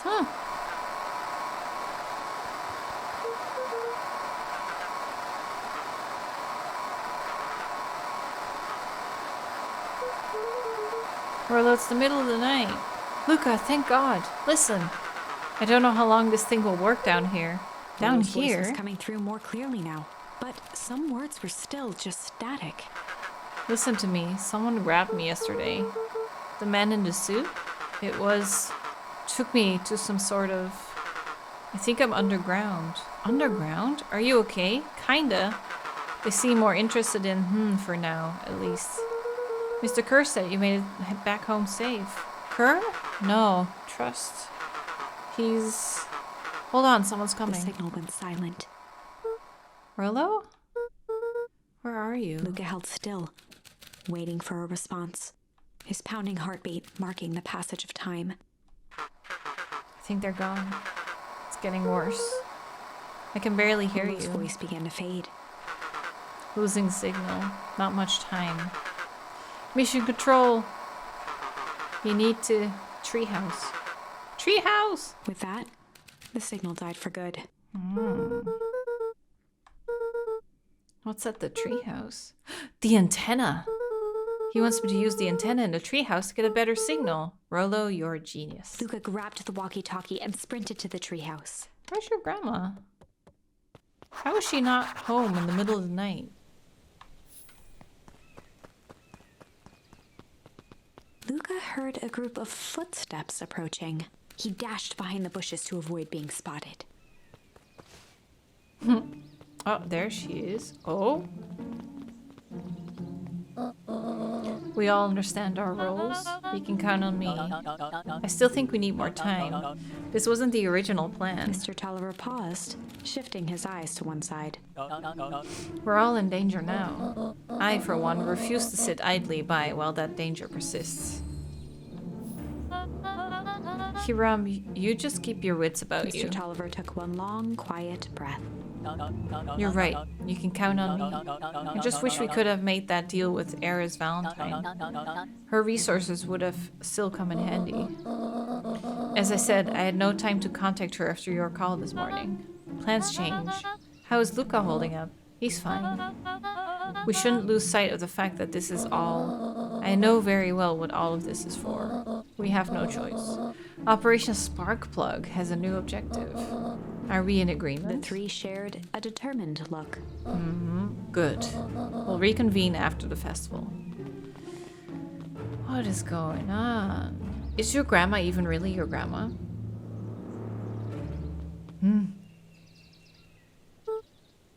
Gran, why are you meeting with Mr. Telly and Mr. Tolliver late at night? Hey, Luca! Don, you scared me. How long have you been there? Just a few minutes. Earlier today, I saw Mr. Tolliver and your Gran enter the diner. When my shift at the newsstand was over, they still hadn't left. So I used the greatest tool of any investigative reporter. Time. When they left, I told them here. What do you think they're up to? Whatever it is, they seem organized and determined. They mentioned the festival. I heard that too. Has your Gran been doing anything different recently? Anything strange? When I tried it with butter, everything changed. She got a phone call this morning and rushed out the door. Call from Hiram Tolliver, it seems. She was either furious or terrified, or both.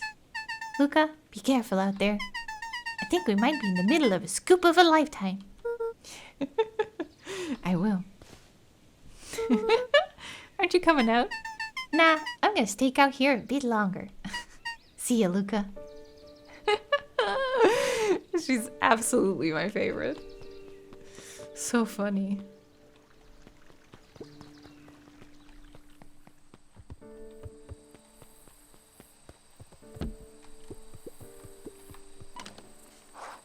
Okay. It's corn! I love corn.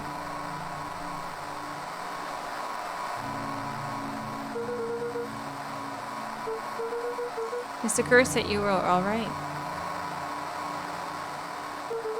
What happened out there? Dang it, Rollo, where are you? I guess you gotta wait. Huh? Who's there? Luca could only see a cloaked shape behind the rocket. I got weapons in here. You better come out right He now. strained to hear as a muffled voice began. Weapons. How could you hurt something that's already dead? Fear gripped Luca's throat. Who are you? You don't recognize me? I guess I don't even recognize myself anymore. Luca stared at the ground for a moment, trying to place the dampened voice. The figure shifted slowly from behind the rocket, revealing itself to Luca. Oh, I'm a monster. Now they hunt me like the beast I am. Luca Iggy. reached over empathetically. Iggy's tone jolted to dejected anger. Don't touch me. This is all your fault. Luca slumped to the ground, overwhelmed by guilt. I'm so sorry. I didn't mean to. I lost control. Well, that dude was being a little dick. There must be a way to fix this. You're gonna be my savior? You really thought about insulting someone's dead parents before... So I don't feel that bad for you.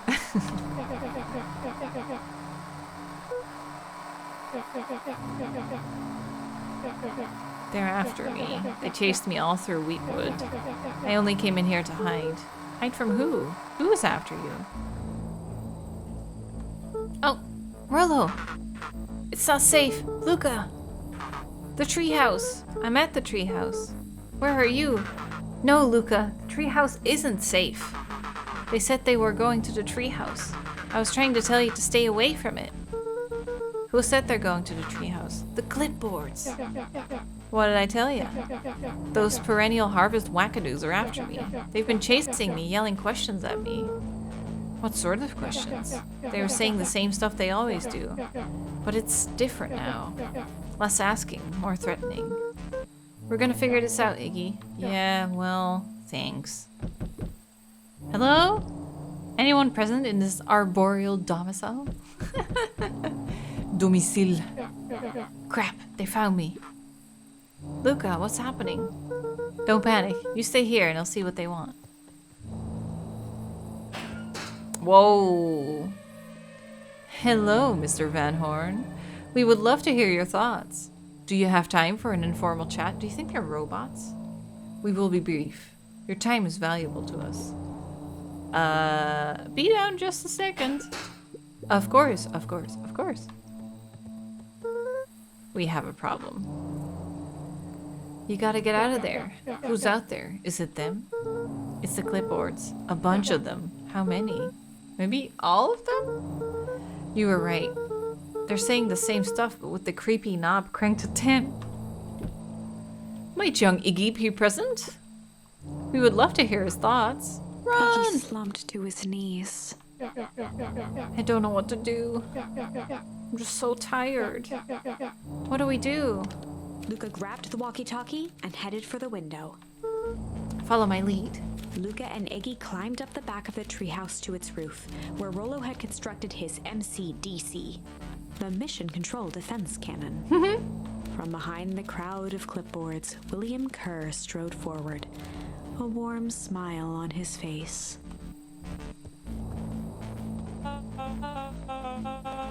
Iggy, there you are. You gave us all a heck of a scare. Leave me alone. I'm so sorry, Iggy, but no can do. Don't worry, though. We're here to help. Then why are you chasing me? Can you talk some sense into your pal here? Just look at him. He's not well. What's wrong with him? What did that gunk do to him? Well, that's a pretty honkin' big question, Luca. All you need to know is that he's sick. He's real sick. I just need you to let us up there and take care of him.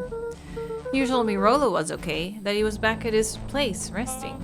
He is. Poor fella just got a little lost. That's a lie. That's a hurtful thing to say, Luca. I thought we were buddies. Why, because he lets you ramble on like a wackadoo? Nobody likes you, you creep. Kerr's smile faltered.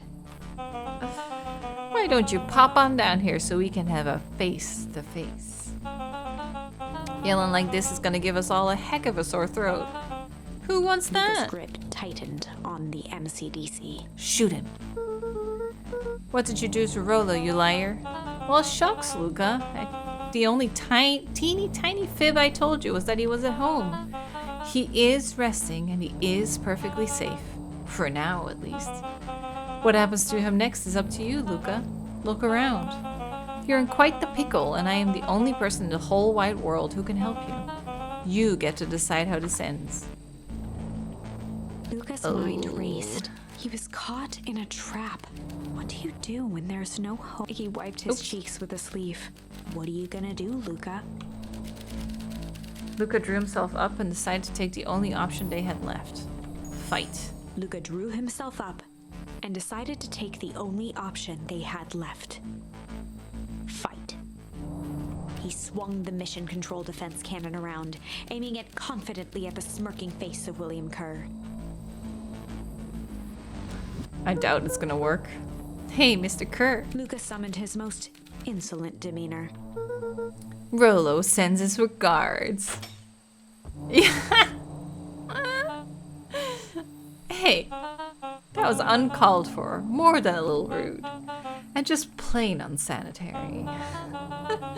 I really did think we were good pals. What a shame that it's come to Kerr this. turned his back on the two boys.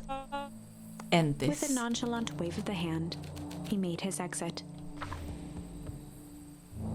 As the clipboards began to slowly advance on the treehouse, Luca looked to Iggy with resignation in his eyes. The end. That escalated quickly. Maybe discretion was the better part of valor here. Let's put a pin in this for now. What other option do we have? Oh, struggle. Oh.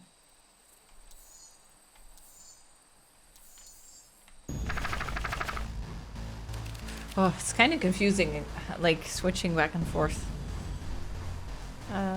Gloved hand latched onto his ankle. Luca watched his fingernails leave trails. Okay, so this is when we're alone. The dude comes out and grabs us. Story about struggle. This is a story about struggle. Luca could hear a machine humming somewhere nearby. He felt around wildly, searching for something, anything that could help. His hands found a hard object, maybe a tile. He yanked it free, lifting the cold stone. Let me go! Luca swung the tile as hard as he could at the shape that still held fast to his leg. He heard the crack of glass as the stone hit the assailant's mask. With a muffled yelp, the hand let go. Luca was free and scrambled to the door. He never looked back once on the long run home. Chapter 3. Everything's fine. The next morning, it was quieter than usual at the breakfast table. Only the sound of silverware and chewing interrupted the awkward silence. So now Rollo's fine.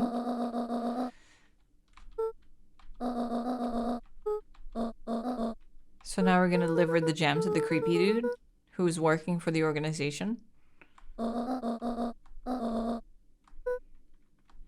No, she won't get the phone call. Mr. Tolliver at the Bag and Wag. And Fratelli at the diner. Okay. Oh, yeah. Creepy dude. He seems to have taken a particular interest in my jam.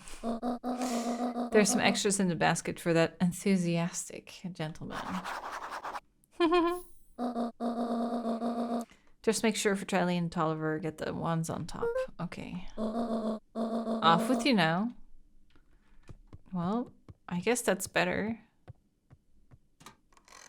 Ooh. She's so shady.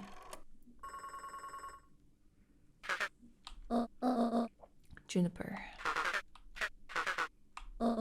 Before you hang up, just hear me out. I have a business proposition. Simple matter is we both have the same problem that needs solving. Very well, we can meet tonight. Okay. There you go. Oh, cute. There you go. Sorry about yesterday. Roxy can be so annoying. But good news, no more boring chores for me today. Did you make it to the warehouse? What'd you find? Give me the dirt. Something happened. There was someone else there. Who was it? Was it aliens? I knew it would be aliens. No. Zombies. No. Alien zombies? I mean, It was technically zombies. What else could it possibly be? Rolo, I gotta deliver these in town first. We could catch up after. Ooh, is it a whole thing? Sounds like a whole thing. Yeah, we shouldn't talk about it here. Meet me at the treehouse tonight. I'm not sure what this treehouse is that you speak of. Meet me at Mission Control. Roger that, Space Cadet. I thought we were gonna deliver them together. Look at his little legs go. Okay, one at the diner. Let's see. Wait, I should probably talk to people still, because they might give me new options. Doesn't matter how many boxes they pile up, I ain't moving.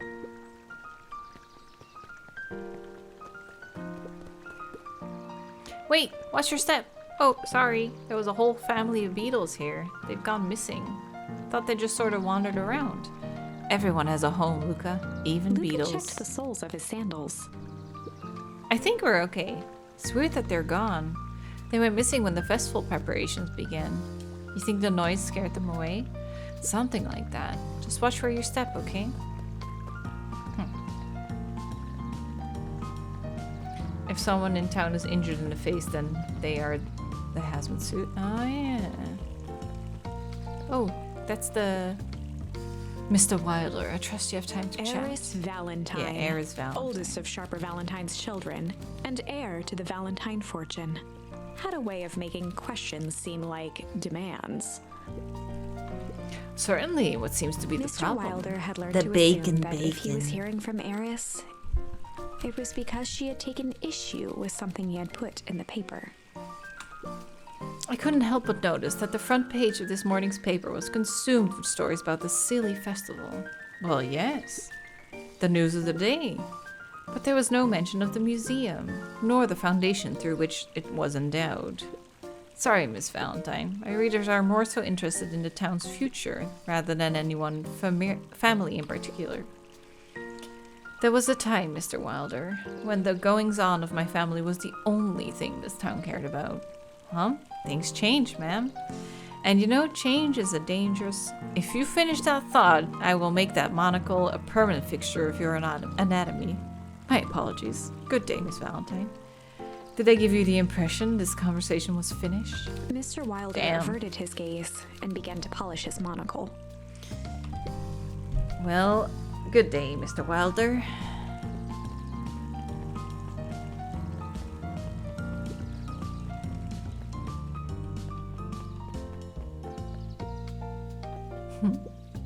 Hey, Don. Hey, Luca. What's up? Dawn had dreams of becoming a big-time reporter. At night, she searched for the story that could be her big break. By day, she hawked papers at the newsstand. They got you on jam delivery, eh? Yep. Hey, Don, have you noticed anything weird around town lately? What sort of weird things? Stuff going on at the Valentine building? You might say I've heard some things. Working on a story about it right now. What's going on? Can't say quite yet. Still need to follow up on a few leads. Keep me in the loop, okay? Sure thing. Have you seen the new kid around yet? New kid? Yeah, came in from the big city. Her parents both got jobs here. But get this, one of them is working for William Kerr and the Harvest. The other is working for Heiress Valentine. And? The Valentines represent Beacon Pine's past. Perennial Harvest has positioned itself as this town's future. Must make for some interesting dinner table conversations. I can't imagine. Her chest is so hairy. Yeah, it's like poofing out of her dress. So cute. I just can't stop looking at the little nose. Well, if it isn't my favorite little jam runner. Hey, Miss Fratelli. Look at She you. leaned forward and pinched Luca's cheek. All skin and bones. I taught your mama how to cook back in the day. You may not even remember it, but you and her used to help out in the diner. Huh. See that picture over there? That's you helping your mama back in the day. What if my grandma is my mother? But she got old because of the stuff.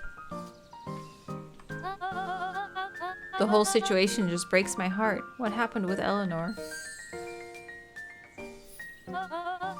Got a feeling she's out there somewhere, yearning to be with you again. Few things in this world can keep a mother from her son. Luca shifted the basket uncomfortably. Oh yes, let's see Mrs. here. Fratelli lifted the cloth and inspected the jam. Ah, they even have my name on them. How She carefully thoughtful. lifted out her jars of jam. Tell your gran hello for me, Luca. Will do. Okay, that's one done. If I could just be left alone, young Mr. Van Horn. Oh, sure. Sorry to bother you. It's just that Mr. Kerr has asked me to make the opening speech at the festival. Being mayor and all, you might expect me to be a charismatic speaker. Truth is, I'm terribly nervous. I really don't think I'm cut out for this sort of thing. Cut out for being mayor or public speaking? Both, I suppose. I never really chose any of this. It's more of a duty to my family, our legacy. Sounds like a heavy burden. As for the festival, just speak from your heart. I'm sure it'll be great. Speak from the heart. He's gonna be like, I actually hate this town. Okay, and then the next one was Tolliver. I forget who that is. This guy. Huddled at his counter, Hiram Tolliver was meticulously shining apples. More accurately, Hiram Tolliver was meticulously shining one apple. Someone's distracted. With a yelp, Mr. Tolliver fumbled the apple, flailing at the air as it fell. Oh, sorry. No bother, no bother. He leaned forward and lowered his voice. I see you have something for me. Yeah, granted some jam I was supposed to give you. He leaned in a bit further. Jam? Yeah, the ones on top. She wrote your name on Mr. them. Tolliver leaned back, speaking loud enough for anyone to hear. Ah, yes, the jam. Thank you so much for delivering this jam to me. He reached forward and snapped up the jars of jam, giving Luca a little wink. What is he doing? I shall put it on my store shelves post haste. Okay. See you later. He leaned in for a final whisper. Of course. Okay, bye. How do you keep the ice cream cold? You keep them on ice. Where do you get the ice from? I don't know, somewhere cold. How do they keep somewhere cold? Look, Bart, do you want some ice cream or not? Nah, I'm good. That's funny.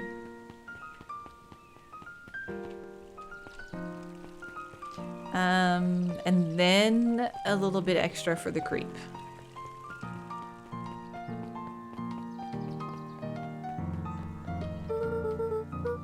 Hello, Mr. Nun Creep. I mean Creed.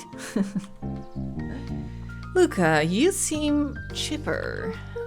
Well, aside from being on delivery duty, it's a nice Mr. day. Nuncreed eyed Luca for a moment, then nodded in agreement. I suppose it is. Do you want your jam? Oh, right. Usually Juniper drops those off herself. I guess she's busy today.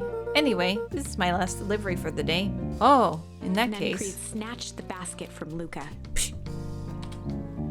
I'll hold on to the basket until next time I see your gran. Oh, that's gross. It's basically holding the basket hostage, and then she has to come and pick it up in person. Hey you, anchovies or pineapple? Uh-huh. Don't think, just answer. Pineapple. Good choice. Why? How old are you? 12? Perfect. Follow me. Who are you? Anyone ever tell you you ask too many questions? Just try to keep up, okay?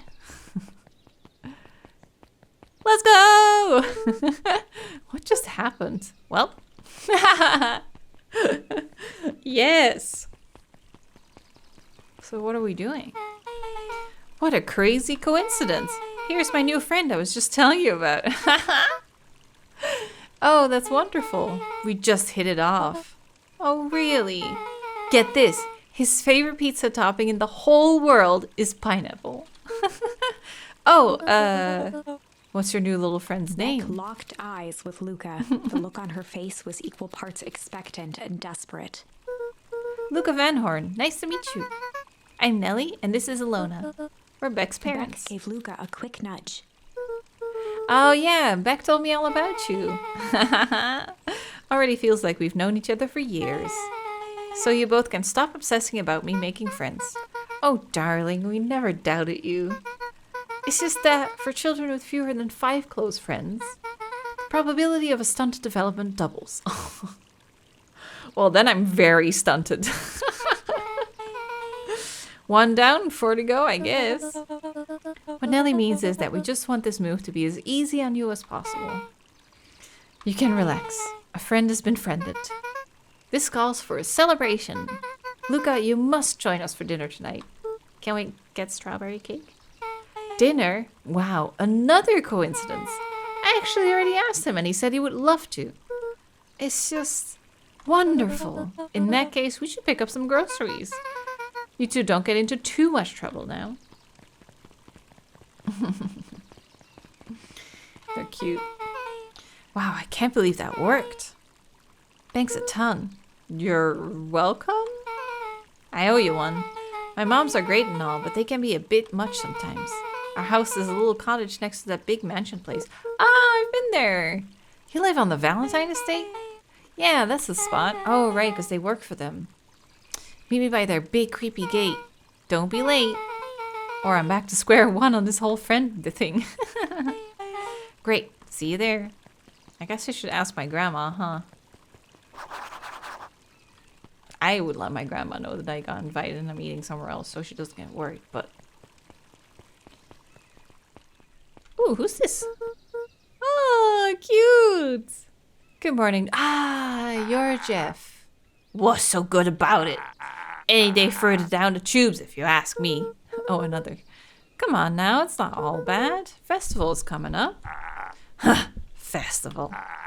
Old man Valentine used to put on cockamamie shindigs all the time. Where did that get us? Well, it's Perennial Harvest putting on this one, and they're doing it for the whole town.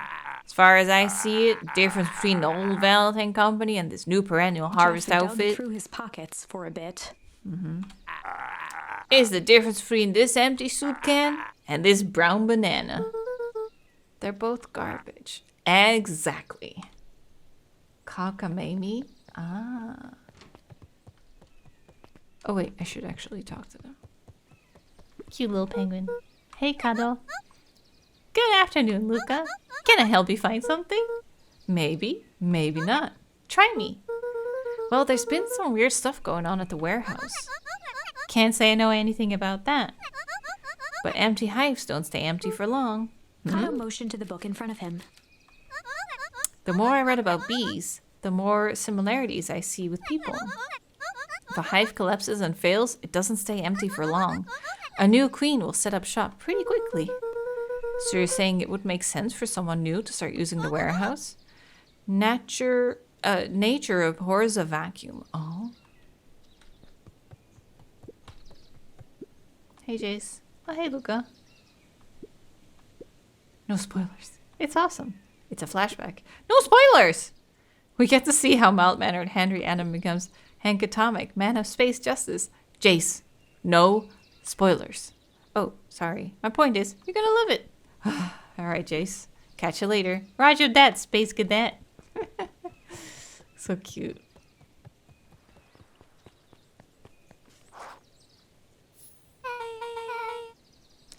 So who all lives in that house? Eris and Gus Valentine grew up there. Solomon moved in a few years back. The creepy little kid in the vest? Sounds like the one.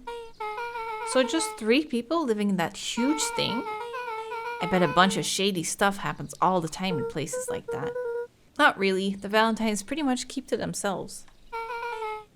So it's empty and boring? Pretty much. What a waste. My mom says that it used to be way busier back before Sharper died. Before the foul harvest. That's like the 5th time someone's mentioned this foul harvest thing. And you all use that same ominous tone. The foul harvest. Eventually you're going to explain to me how that harvest got all fouled up. But we can't keep my parents waiting anymore. This way. Let's go! So cute.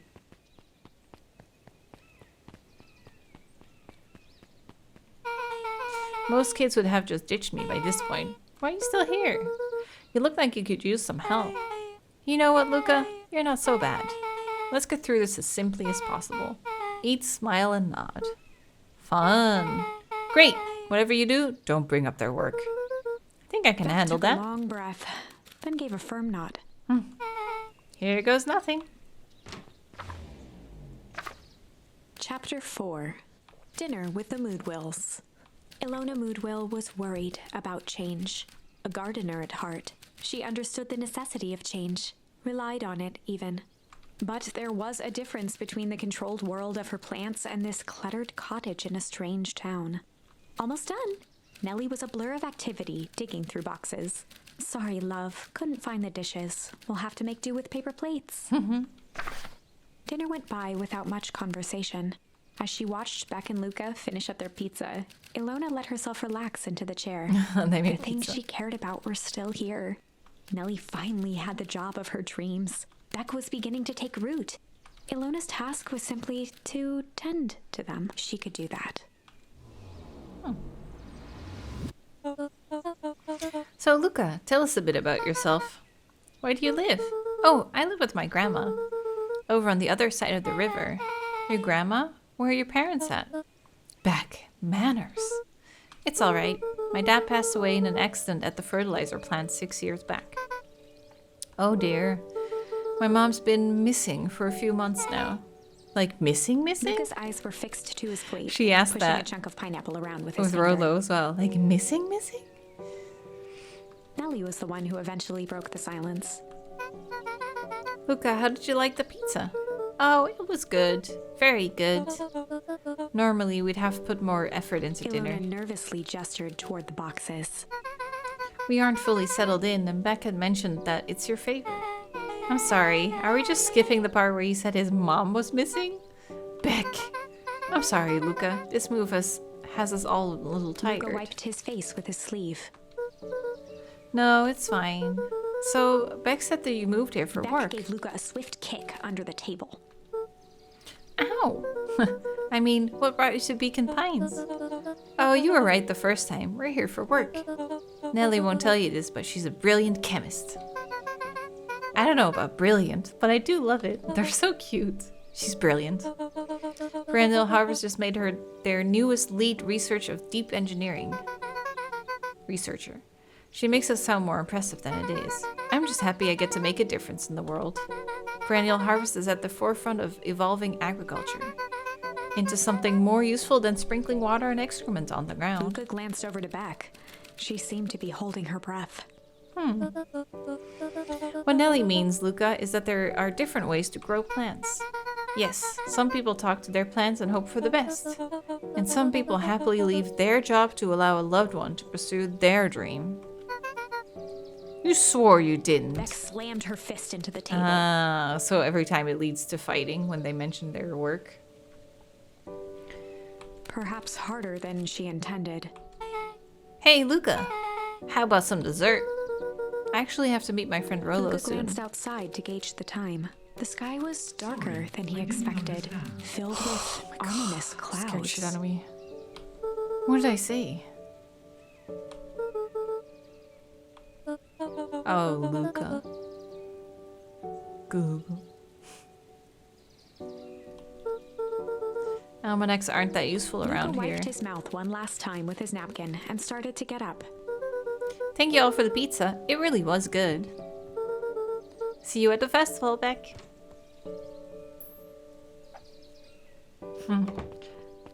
Do you think the coin flip was like, should I go or shouldn't I go? I'll walk you home. Ooh, nice. Surprised, Luca turned around. He knew Rollo could be prickly around new people. But Beck seemed cool. Rollo would warm up to her eventually. Probably. Most likely. Luca began to respond, but the sky answered for him as the clouds above began to rumble. Ooh, do we want rain or thunder? Yeah, thunder. Maybe start with thunder? Luca began to respond, but the sky answered for him as the clouds above began to rumble with ominous thunder.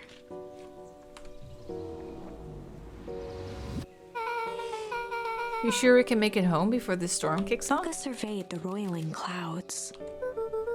I'd say the odds are good. Maybe you should stay here and I'll just make a break for it. At that moment, the heavens opened up, unleashing torrential rain. Care to recalculate those odds? Hurry inside, you two, before you catch cold. Do we have an umbrella or something? Luca, Nelly will keep trying to reach your gran on the phone. Oh, okay. In the meantime, you two hold tight. Sorry, not much to do up here. Most of my stuff is still in the boxes. Mind if I poke around? Be my guest? Very cute. Oh, that rain is nice. Luca squinted into the eye hole of the microscope. This looks wild. What is it? Gum. Gum? Luca adjusted the slide with his fingers to get a better look. I'm tracking the structural integrity of gum with increasing amounts of chewing. Ooh, chewed the one for 47 days! Luca wiped his hand off on his sweater and gave a nervous laugh. It's weird, I Beck know. looked down, timidly tapping the ladder with her feet. You think it's weird, don't you? A little. But weird can be cool. Ooh, God. Can you imagine putting it back into your mouth?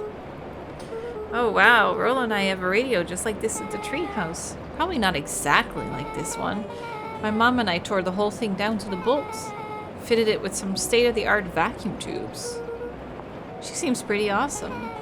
She gets carried away sometimes. I think she feels guilty for working too much. So when she does have time for me, she showers me with high-tech Luca overcompensation. flicked at one of the toggles. I bet you can get all sorts of stations on this. Not out here in the boonies.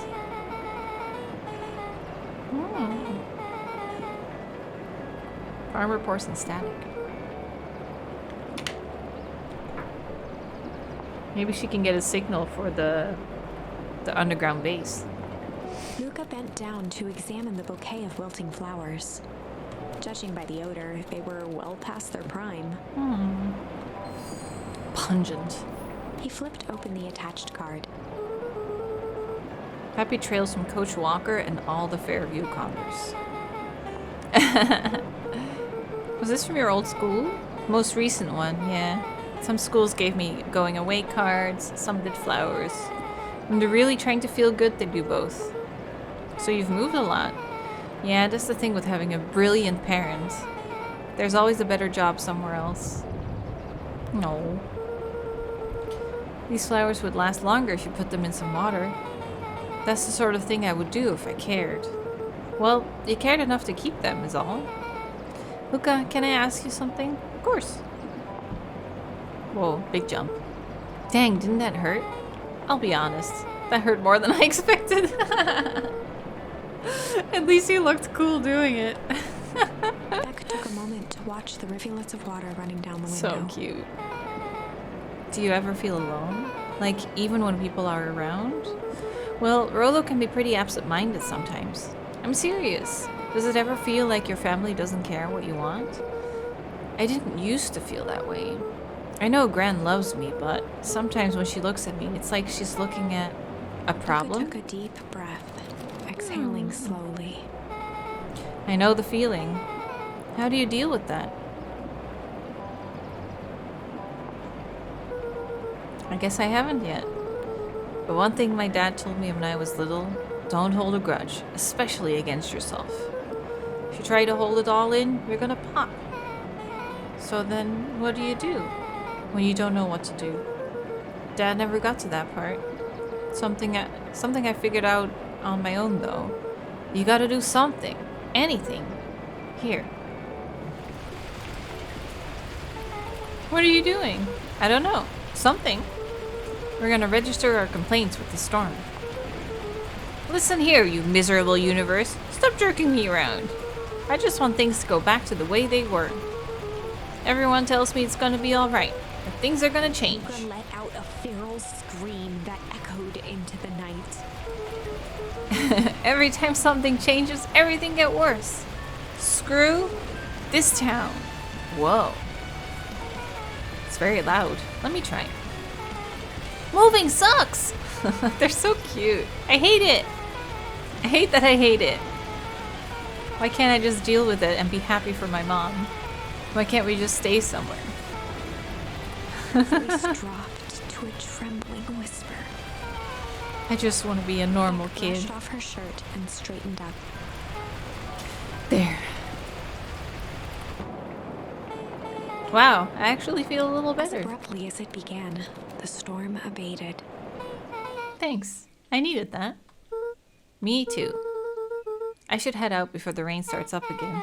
Sure, I'll walk you out. Oh. Completely dry. See you and Rolo at the festival? Sounds good. Luca, don't let the universe jerk you Beck around. gave Luca a light thump on the arm before heading in. Cute. Chapter 5. Friendly Feud. Oh. The air was heavy with a hard rain's residue, the smell of wet things. Despite his dreary surroundings, Luca felt at peace. He'd never shared those details about his dad with anyone, Oh. not even Rolo. Wow. But it's not like this changed anything. Rolo was still his best friend. Adding Beck to the group would help balance things out. I feel like Everything's Beck's better about in to be your threes. girlfriend. This is what Luca told himself as he headed to the treehouse. Let's go! Pizza. Hey! Hello! Hey, Don. Tracking down a lead. You bet. Heard a juicy new rumor. Turns out, when Sharper Valentine died, he left behind a peculiar last will and testament. Peculiar how? He didn't just give his kids an inheritance, there were conditions. Like what? The document stipulated that Eris had to take on the child as her ward. A kid our age who just showed up to town one night with a lawyer. Solomon? Bingo. So Eris was forced to take care of him? Yep, or she would have lost everything. Why would Sharper care so much about some random kid? Rumor has it, old Sharper sowed some wild oats. That explains the way Eris treats him. Poor Solomon. How'd you find all this out? Good reporter never reveals her source, Luca. Dawn is amazing.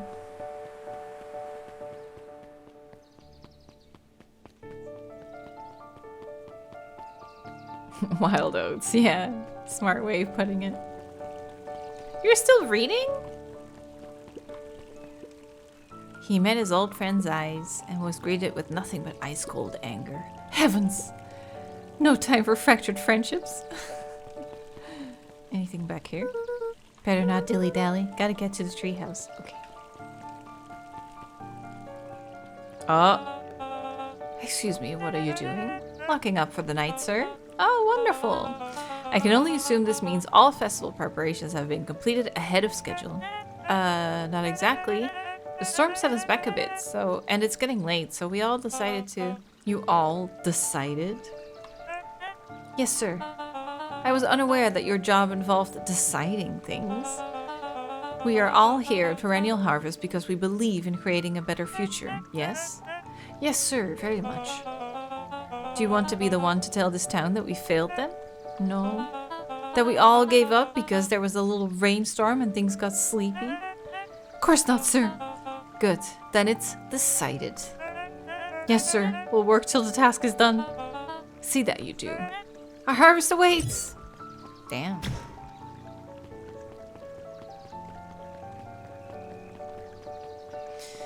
strict. Evil. Rolo, you're still up there? Is it a car door? I'm sorry. Rolo isn't accepting visitors at the moment. Come back Luca never. had only ever heard him speak in this stiff yet gentle tone a few times, and it always meant one thing. You're upset. Oh, what makes you say that? Maybe because my best friend abandoned me for no reason? I didn't abandon you. I'm just a little late. Rolo scoffed. Pah! The rain held me up. Liar. You weren't even home. What? Storm got bad and I got worried, so I went looking for you. Imagine my surprise when I made it to your house and you weren't there. I hadn't made it back yet. I'm not a fool, Luca. It doesn't take all day to deliver some jam. No, that storm rolled in out of nowhere, and I got stuck after dinner at Beck's. Luca stumbled on his words, knowing he'd said too much. Beck? Dinner? What the heck is a Beck? New kid in town. She's actually kind of cool. You'd like her. She needed help convincing her parents that she'd made new friends. New friends? Spent all day waiting for you. And you were off making new friends? It's not like that.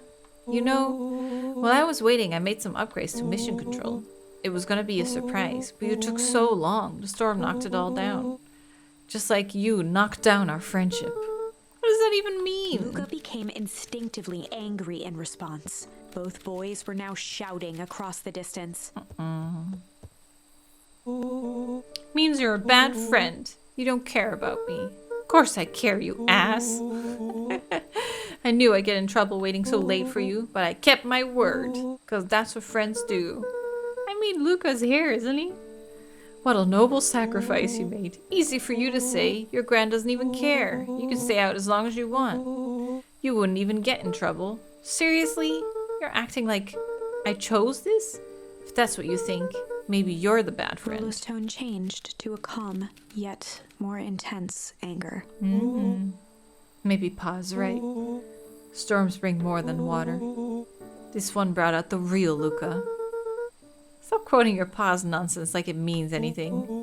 Come on, Rolo, you're overreacting. At least my Pa is still The words around. hung in the cold night air. Damn, Rolo. Rolo's stomach dropped, knowing he'd crossed a line. Yeah, But it was way too late. overreacting. Time to go home. Yeah, good night. Dang it. Damn, Rolo. You went way too far. Time to sleep. What should I do?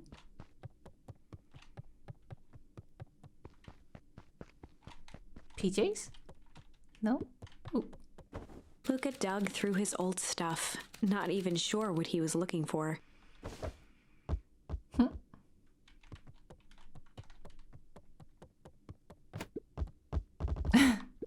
What a jerk. Yeah, massive jerk.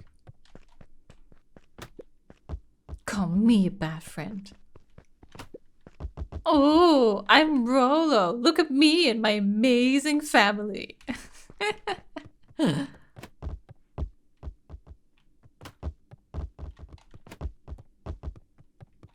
Can I kick it downstairs?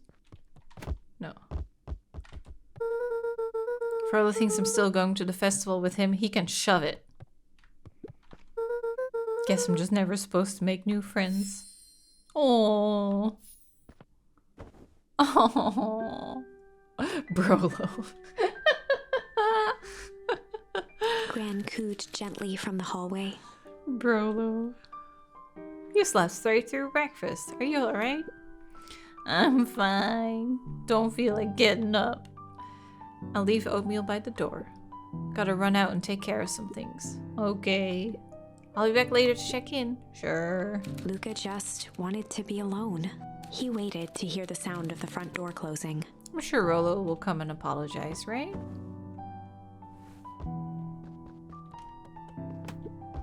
Bet Rolo's still gonna go to the festival.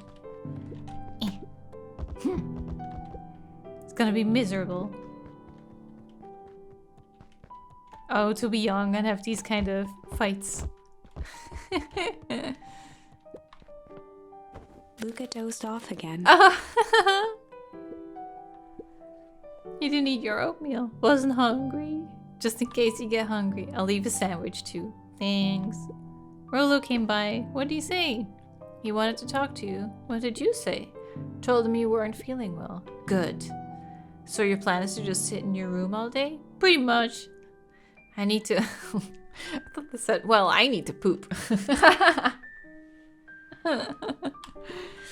If you decide to end your pity party and go outside, I think it'd do you some good. Noted. Lucas still couldn't bring himself to go out. Besides, if he ran into Rollo, he'd have to actually confront the situation. Yeah, better to hide from the world. There's never anything interesting at the festival anyway.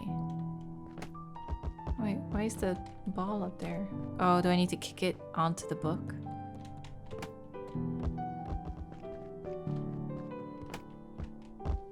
Oh, that's hard.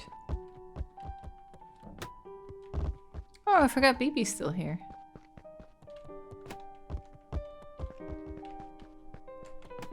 Yeah, I did it.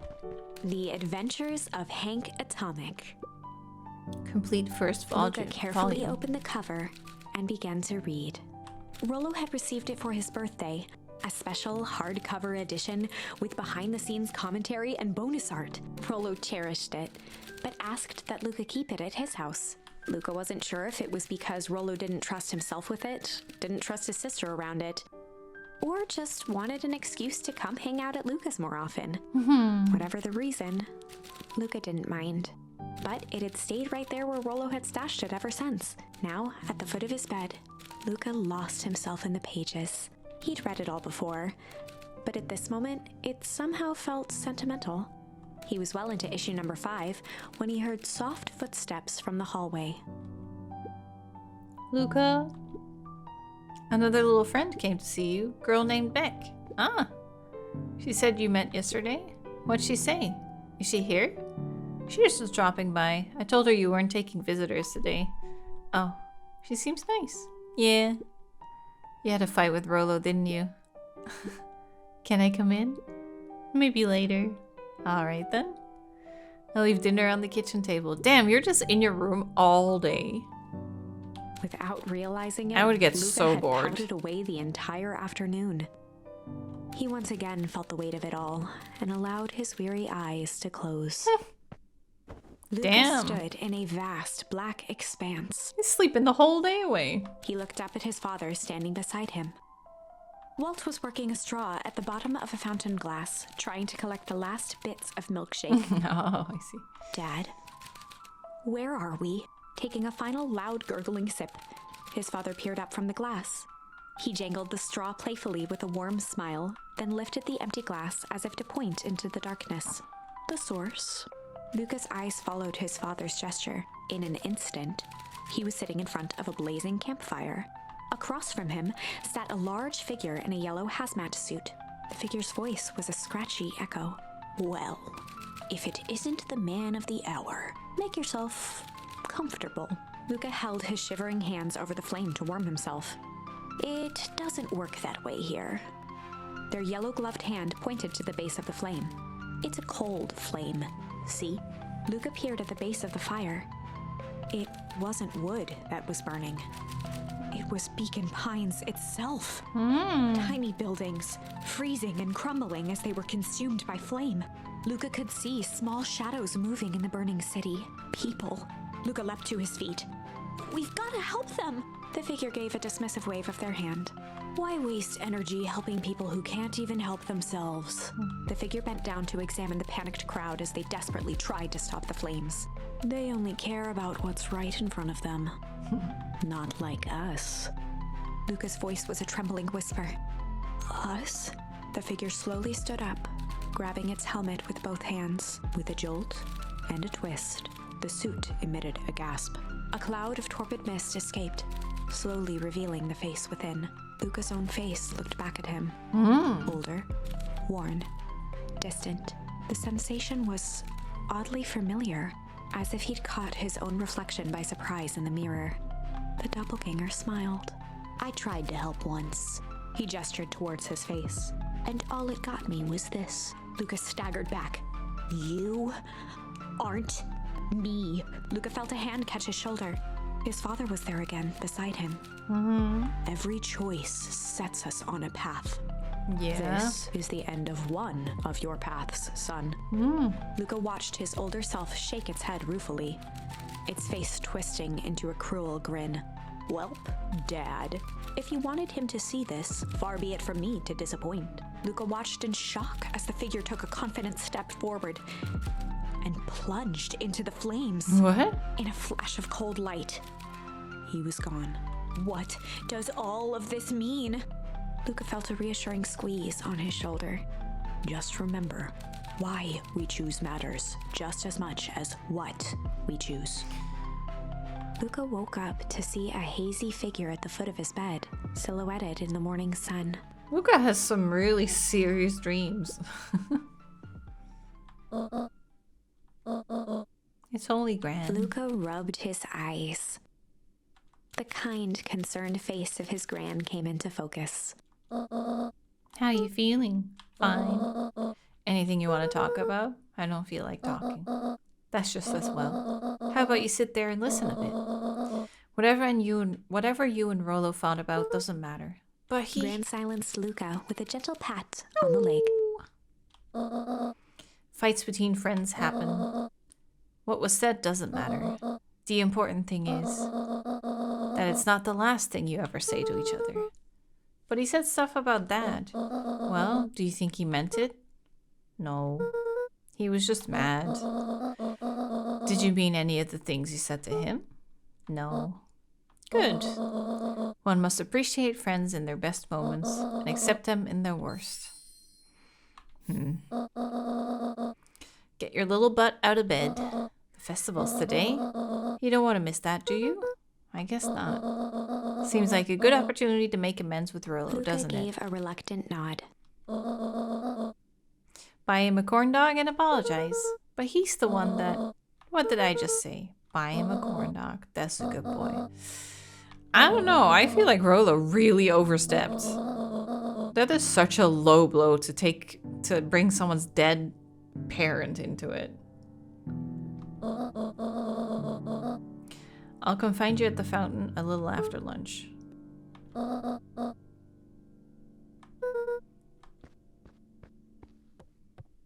Luca took a deep breath. Like, sure, if he apologizes, sure. But I don't feel like the apology should 6. come from Luca.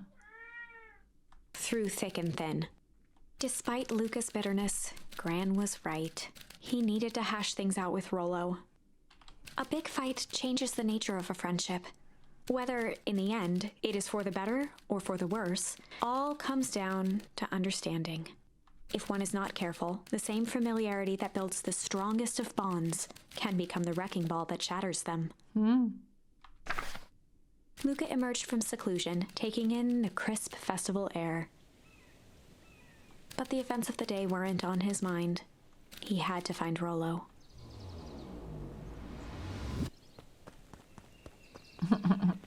He's still cute. Oh, there you are. Oh, I thought she was gonna be like, Rollo's missing. Roxy rolled her eyes, shaking her head. Space adventure, though you needn't buy it. If ye be brave, go somewhere quiet. Roxy, I don't... It's a riddle, Luca. My goofy little brother wants you to Luca find looked him. down and kicked at the dirt. Look, I know you two had a fight. The only thing more annoying than my little brother is my little brother without his best friend. So I'm doing him this one favor. Now I need a favor from you. Whatever it is that went down between you two, squash it. Do you need to head out, Pete? Yeah. A space adventure, though you needn't buy it. If ye be brave, go somewhere quiet. The library.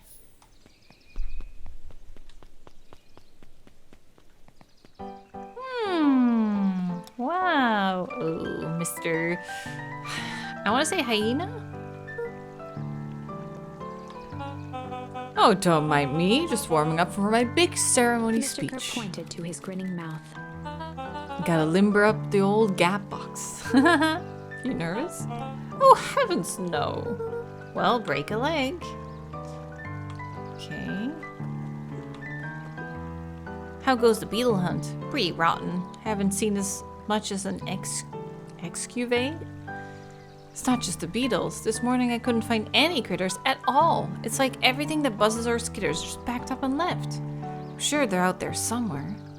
Maybe all the commotion of the festival just spooked them. Yeah, maybe that's it. There might be more going on with those bugs. Welcome to our festival. Don't forget to come back later for the speech. You don't want to miss it. Yeah. I don't know who Perennial Harvest thinks they're impressing with this ridiculous festival. Totally. Town's still falling apart. The weather's still cruddy. This season's harvest looks like it's going to be worse than last year's. You said it.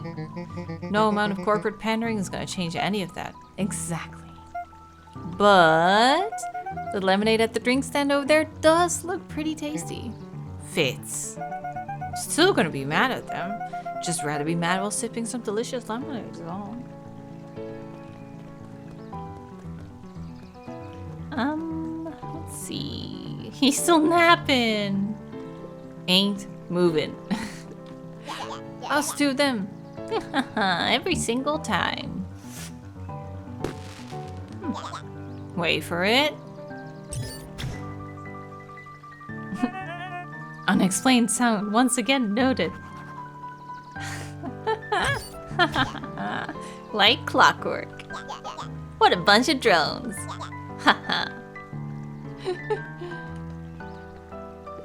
Jeff was staring into the distance with a wistful look. Hey Jeff, everything alright? Huh? Yeah, everything's fine. I mean, used to be fine. Just ain't right these days, you know? I really do, Jeff actually. turned to Luca with a furrowed brow, then gave an understanding nod. You do, don't you? For a moment, the two now shared that same wistful gaze. Okay, bye.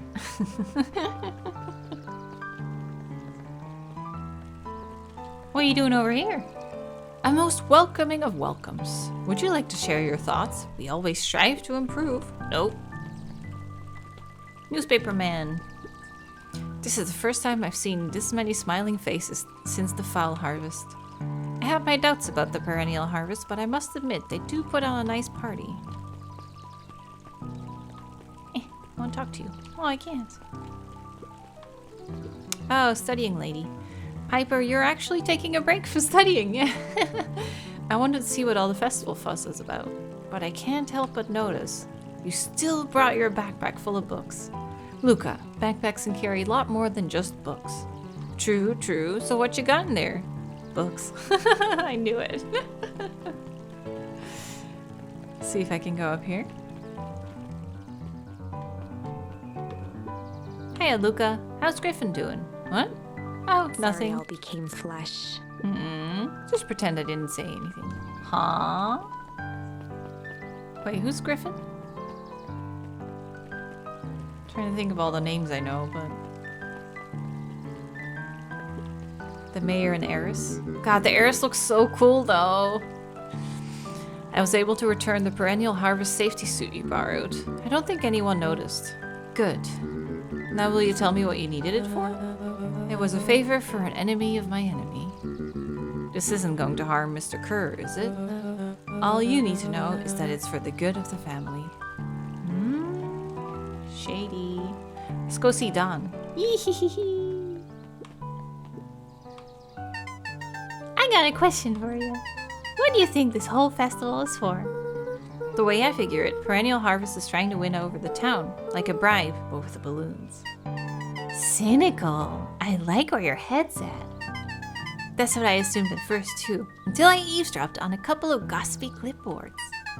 What if I told you that this whole thing is really a special shindig for a super secret guest of honor? Special guest? Who? Haven't dug that deep yet, but whoever it is, PH thinks they're a big deal. Okay, bye. Oh, it's locked.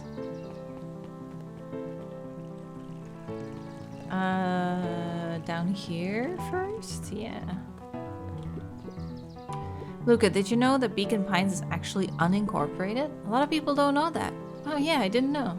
What's that mean? It means most public works are handled internally. We do all the pipelines, the water treatment, building regulations. This great sense is taking emergency services. Hey Luca, so you're done at the library? Huh? Oh, Griffin nothing. looked away suspiciously. Nothing at all. Oh, that was Griffin. Oh, so they set something up. Oh, I bet going to the library, I'll get another thing, like a treasure hunt. The library, somewhere quiet. Hey, Luca. Kato's eyes lit with excitement. So cute. I've been expecting you. Bravo on deciphering the first riddle. Yes. The first. Oh, you didn't think that was all, did you? Rollo does go all out, doesn't he? Kato straightened up and cleared his throat as if preparing to sing. On planet Farpool, you may take issue with when the fifth king dies, you'll need a tissue. Kato stared at Luca eagerly. Get it? Want me to tell you? No, it's okay. Let me figure it out. Alright. When you find it, bring it here to be verified.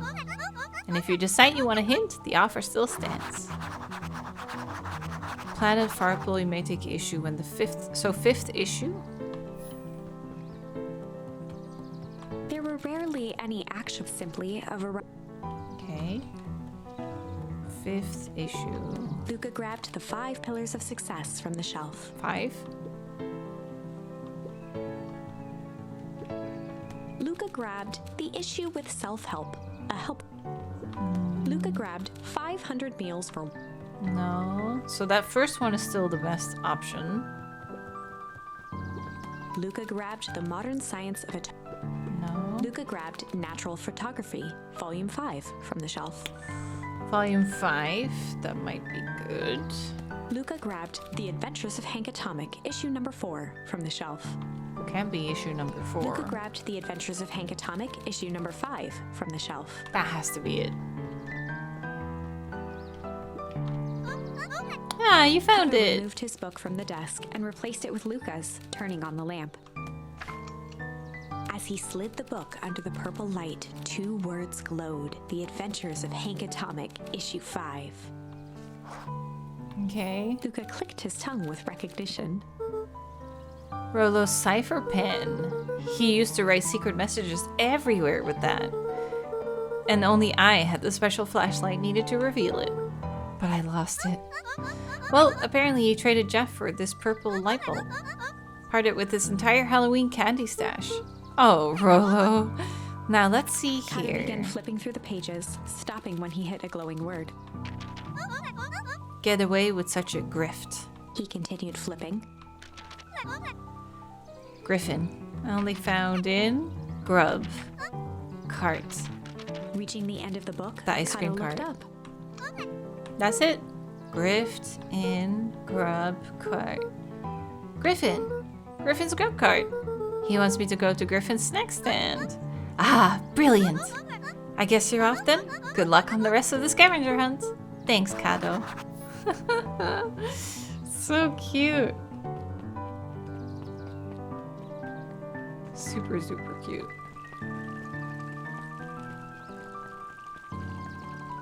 Okay, I'm here.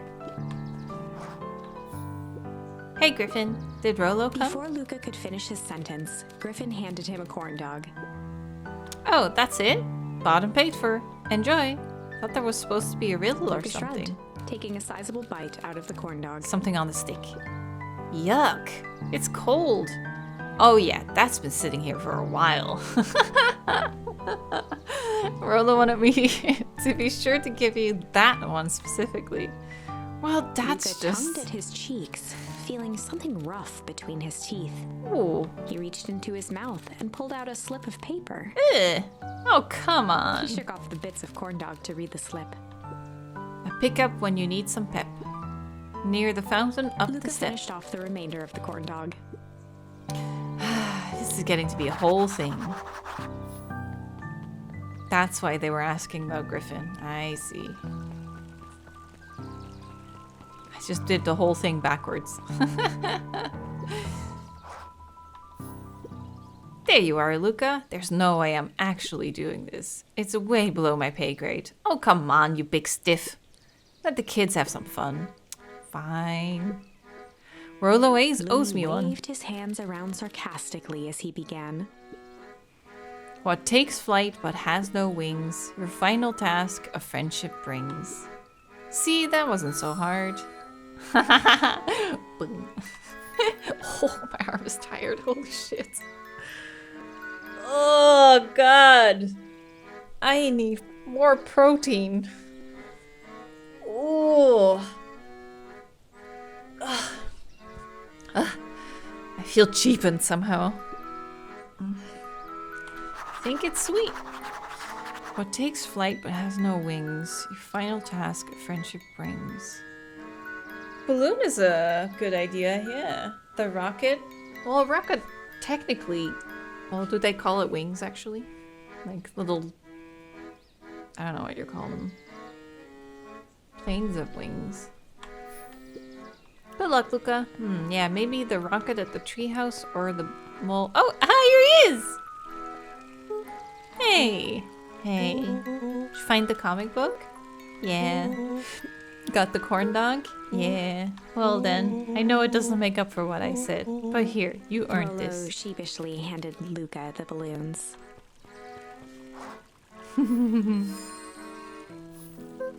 Thanks.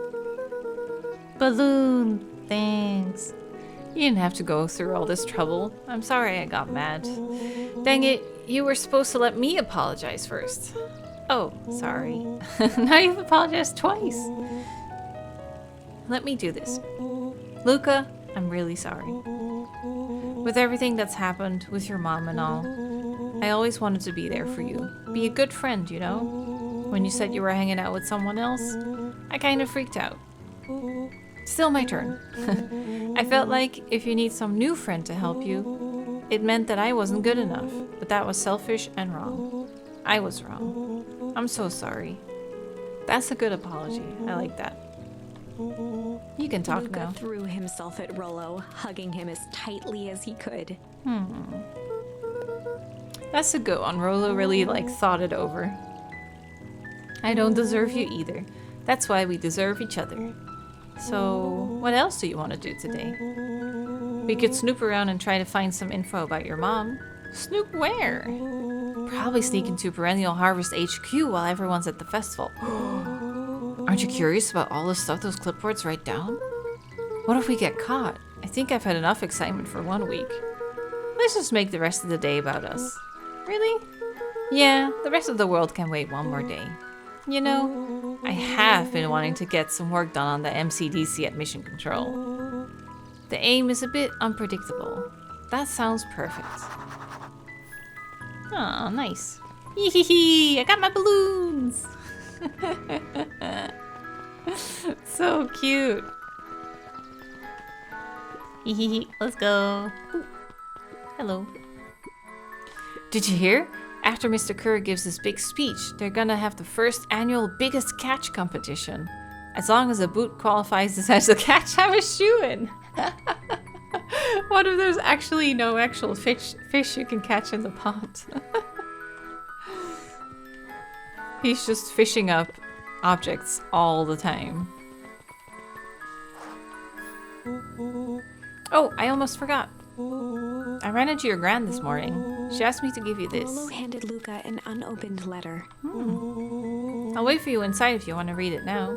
A letter? Luca, some things are going to happen that might be difficult for you to understand. If I am honest, I hardly understand them myself.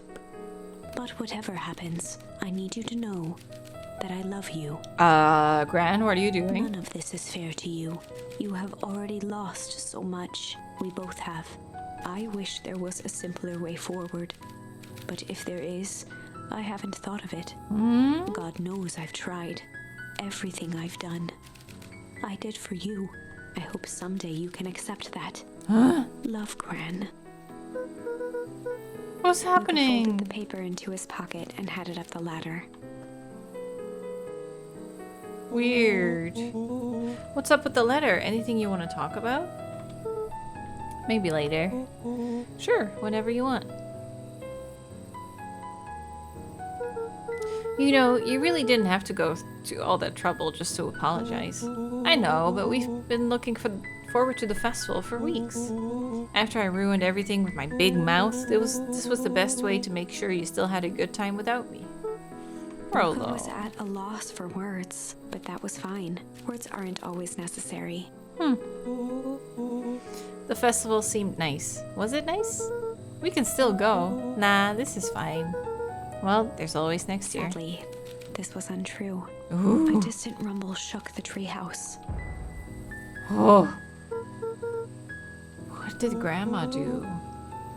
It was not fireworks. It was something the boys couldn't possibly comprehend. Something as old and cruel as time itself. What? What is it? What? The big chill. A shockwave of cold tore through the room. A bitter, unfathomable chill. Before they could react, it encased them in ice. Two boys, reunited by friendship, only to be cruelly separated by a malevolence beyond reason. And so, our story ends on this melancholy scene. Wait, the whole town In a just silent froze to treehouse death? Turned statuary. In a town brought low by its secrets, sits a pair of friends, alone, together. What? For the rest of time. The end. What the fuck? No, that can't be the ending. It simply can't. I won't accept it, and I hope you won't either. There are more endings. More possibilities. I can feel it. We are just going to have to sort through them all until we find the one that fits. Okay. So we still have break there. You know what? I think at the end of it all, we're gonna find a new option that brings us all the way back to here, I think. And then we start from the very beginning. Should we try flight or break? I would say flight, probably. Oh, at the treehouse with the weird little bully friend that changed half of his face.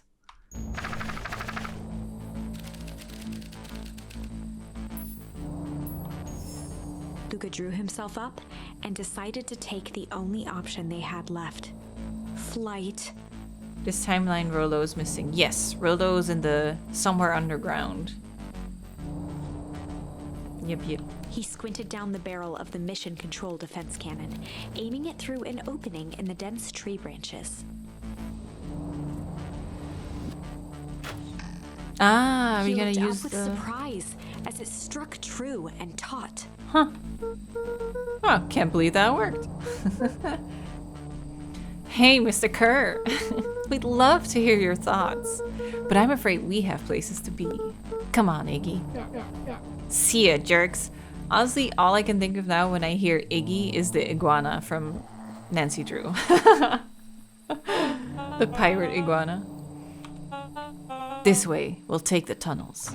Tunnels? Ooh. Luca and Iggy winced as they sprinted through the thicket. The branches clawed at them, reluctant to give passage. After what felt like a marathon, Luca stopped in his tracks as they reached the clearing. What the? That was all he was able to say before Iggy slammed into his back. Ooh. The boys tumbled down a steep decline and crashed with a wheezing thud on a surface as hard as ice. In fact, it was ice. The ice again. Chapter 5. Signs. They stood silently, catching their breath. How the heck is the thing The sky freezing was like over? sapphire. We've only seen like radioactive waste, basically. With each breath, a plume of steam escaped from Luca's lungs. Let's keep moving. Luca pulled Iggy to his feet as they gazed across a snowy terrain. What? How did we... There was snow right around the corner? That was actually pretty badass. Uh-huh. I think we lost them. Are we up in the mountains? I don't think so. If anything, we went downhill. Then what's up with the Winter Wonderland? All I know is there's no going back the way we came. Wait, we've been... Oh no. I felt like that arch looked familiar, but I don't think... It reminded me of the one at our home, so it can't be that one. What's this thing? Is that a tunnel? A disc of smooth metal was lightly covered in snow. It is a tunnel. 2 faint seams were visible along the surface. A manhole cover? If it is, I've never seen one like it. Get away from it. Don't trust it. Luca, are you there? Luca had almost forgotten the walkie-talkie he was carrying. It's that bozo Kerr. I hope nothing bad has happened to you out in those Luca woods. looked at Iggy with hesitation. No need to be With a rude. resigned sigh, Luca responded. Seems like the only dangerous thing in the woods is you. He speaks, the young man of the hour. Now, how in tarnation did you end up with one of our radios? I like that really dark green as well. It's kind of like a peacock green. I like it. Just lucky, I guess.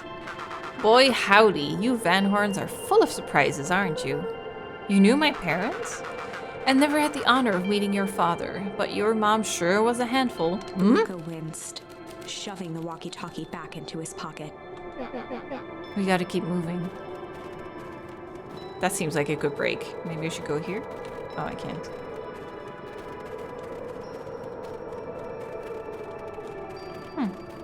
Wait, where am I gonna go then? I came from down there, right?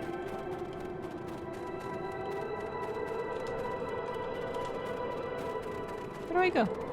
Go back down? Oh, I can go here.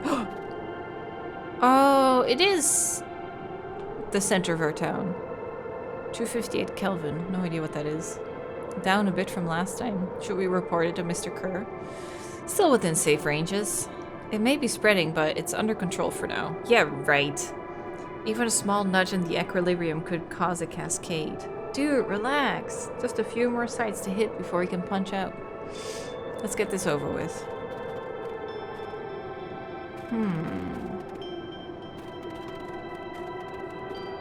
What's all this? Hard to say with all the snow. I think it's a town sign. I can almost make out... Oh, it was our home. It was the arch at our place, yeah. What town could this even be? There couldn't be another town this deep into Weep Wood. I'm looking at evidence to the contrary. Let's figure out what we're dealing with here. Snow's gotta go. Maybe throw something at it? Shake it?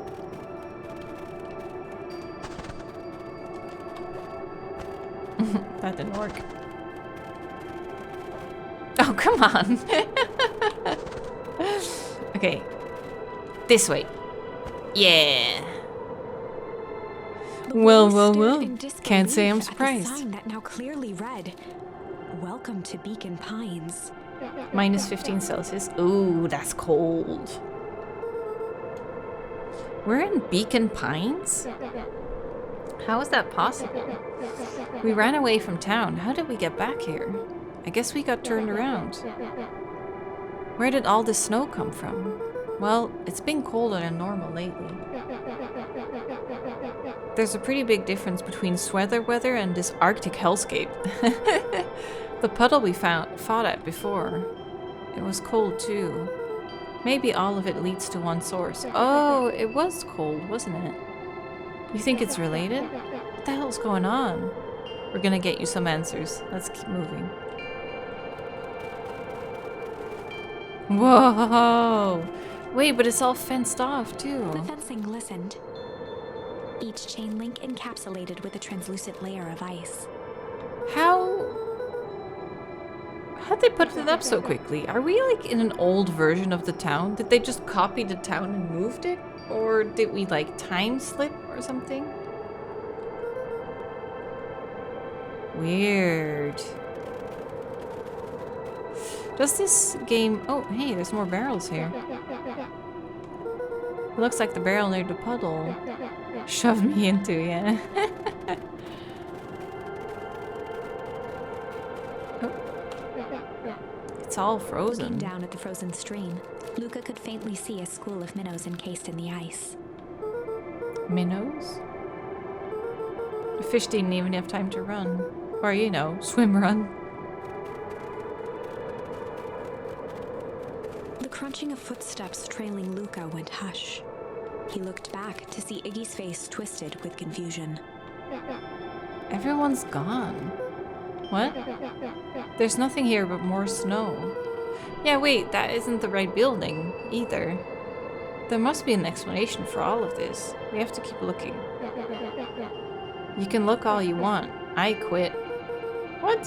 What are you gonna do? You don't get it, do you? This isn't one of your pathetic Hank Atomic stories.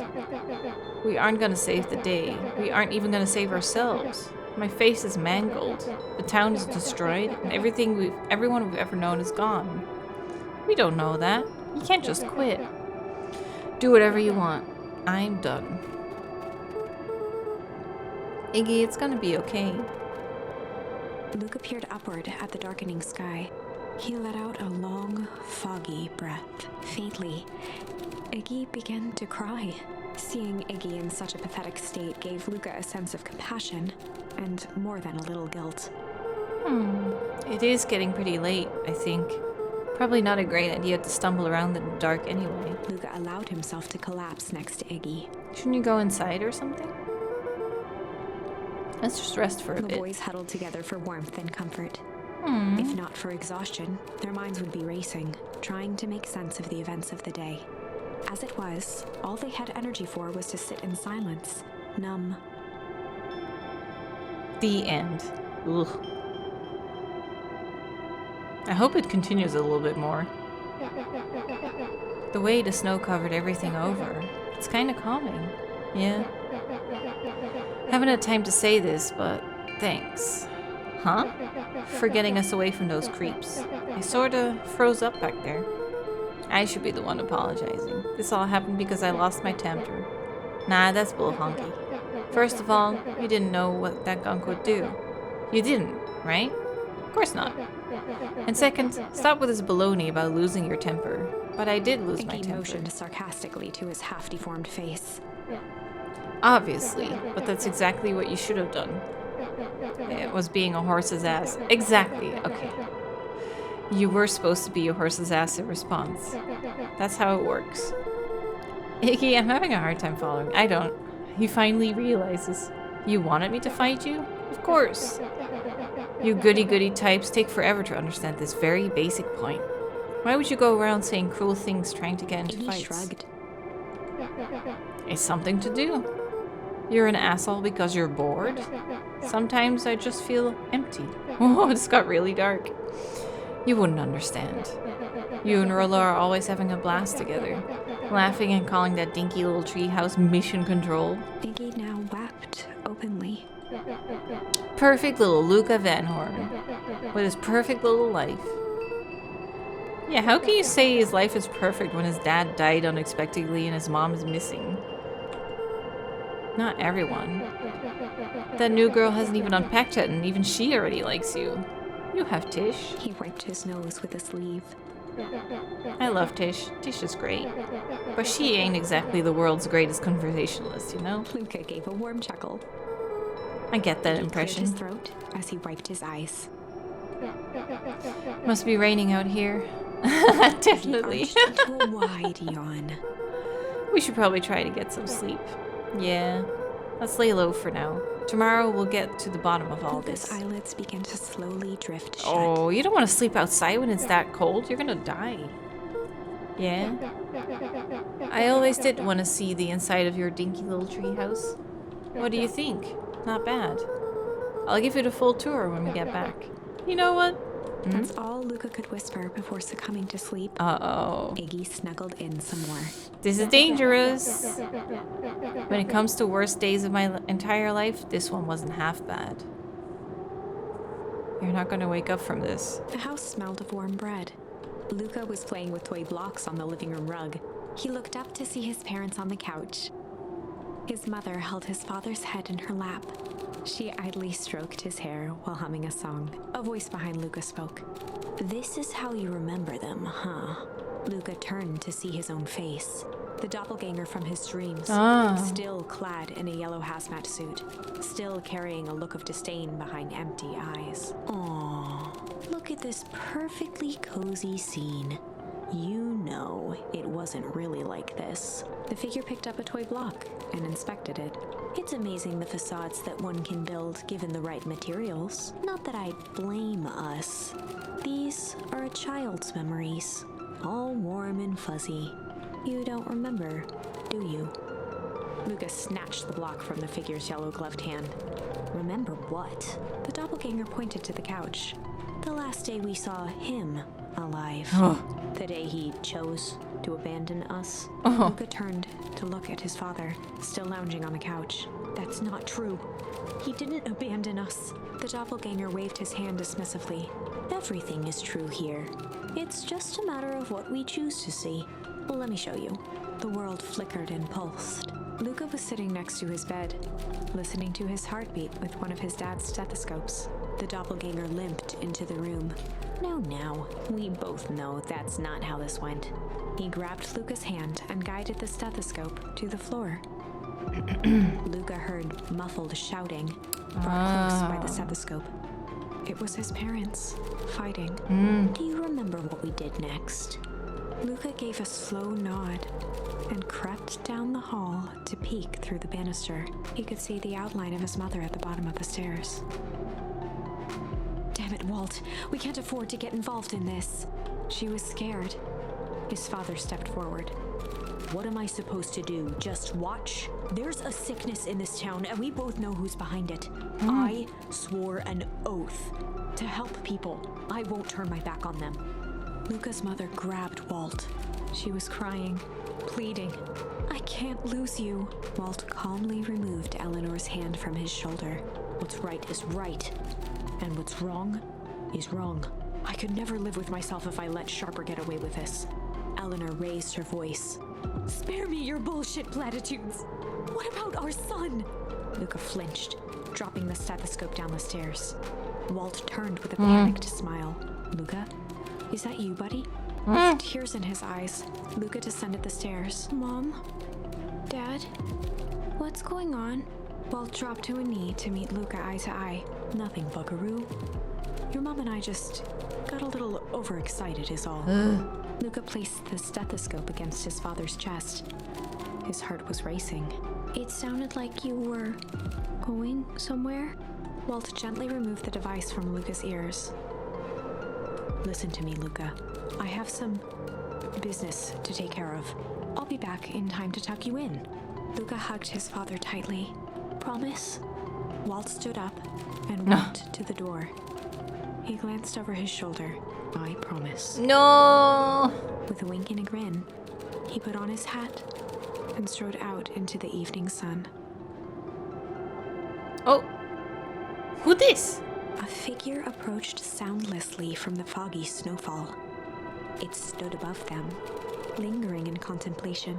Slowly raising one hand above Iggy, it snapped out 2 brisk raps on his head. From a deep slumber, Iggy sprang up defensively. I was sure they were gonna freeze to death. Whether it was the calming presence or the recognition that he was not in danger, Iggy felt his clenched fists lower. Just what do you think you're Luca doing? looked up, gradually remembering his whereabouts. The figure exhaled a cloud of warm vapor. You two certainly have caused a lot of commotion. What's that supposed to mean? Take it easy, Iggy. We were asleep minding our own business. You're the one running around knocking on people's heads. Sorry if I hurt you, Iggy. You didn't hurt nobody. Anybody. Huh? Oh, I see. You think you're better than When me. it came to complete strangers, Iggy had trouble cobbling together an insult. You big-hatted, scarfy-necked furball.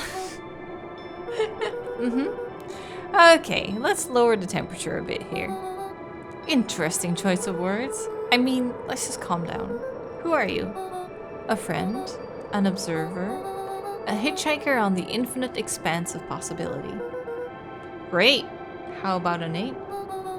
If you must call me something, you can call me Nat. Iggy huffed with gratification. How about you make like a gnat and buzz off? Very well. Nat began to turn away indifferently. Uh-oh. Wait, do you live here? You might say that. Do you know where we are? You might also say that. Look, pal, we just want to find a safe way out of here. You gonna help us or not? Before knowing how to leave, one must know where they are. Alright, that does it. Luca, I don't know about you, but I'm getting out of here one way or another. Iggy turned sharply and began to stomp off. I would not turn away from another person. Enough with the riddles. Iggy, wait up. Realizing he'd worn their patience then, Nat relented. Very well. I suppose this isn't the time for metaphors. I'll show you how to get back Luca home. and Iggy turned around with hope in their eyes. Come here. Nat took a deep breath in. Close your eyes. Nat exhaled slowly, then snapped his fingers. Okay, open For a them. brief moment, Luca and Iggy let themselves believe that some great magic was about to unfold, until they opened their eyes and found themselves in the exact same place, cold and disheartened. This is your home. This is Beacon Pines. Look, Nat, we don't know how we got here. Maybe we stumbled through some time travel gate in Weep Wood, or we teleported to some alternate universe. Or this is all just some cruel experiment by Kerr and his goons. But this is not our home. You're inching closer to the truth. Alas, the reality is much less fanciful. Just give it to us straight. So be it. As I said, this is Beacon Pines. The original... I said it! It was a second town. They just moved it. They just rebuilt it. You both grew up here, but the town you called home for the past several years is a replica. Yeah, I called it! Woo! Remarkable achievement of engineering, to be fair. But a replica, nonetheless. That's impossible. It's too much work. You'd need a whole town to replicate a whole town. Indeed, to pull off such a feat would require immense labor power. That which could be moved would be moved. That which could not would require a precise duplicate. That's why our house wasn't there, because it was moved altogether. Someone would have noticed. You'd think so, unless the auditing was impeccable. Mind-numbing attention to detail. As for the innumerable trivialities which complete the tapestry, well, you can leave that to the miraculous thing we call a brain. It has a real aversion to discontinuity, a revulsion even. The brain has a wonderful way of smoothing out the rough edges, keeping us sane. Iggy looked around uncomfortably. So you're saying that someone made an entire new town and moved us all and no one noticed? Precisely. But why? Why is the one question that can never be answered with certainty. The best one can do is to uncover. Nat narrowed his eyes, furrowed his brow, and uttered, The source. It seems just like a cover-up, isn't it? Just move to town and be like, this never happened. Why Luca indeed? began to laugh uncomfortably. It's all ridiculous. There's no way He they looked could... down at his feet. His eyes started back and forth in contemplation. With a sudden pain, a thought struck him. If this is really home... He sprinted off into the pale distance. As Iggy turned to follow, Nat called out, Iggy, it's not too late to turn back. Simply head west through Weepwood. Huh. Interesting. Chapter 6. Ooh, that would be a perfect spot. Yeah, I think we should be good here.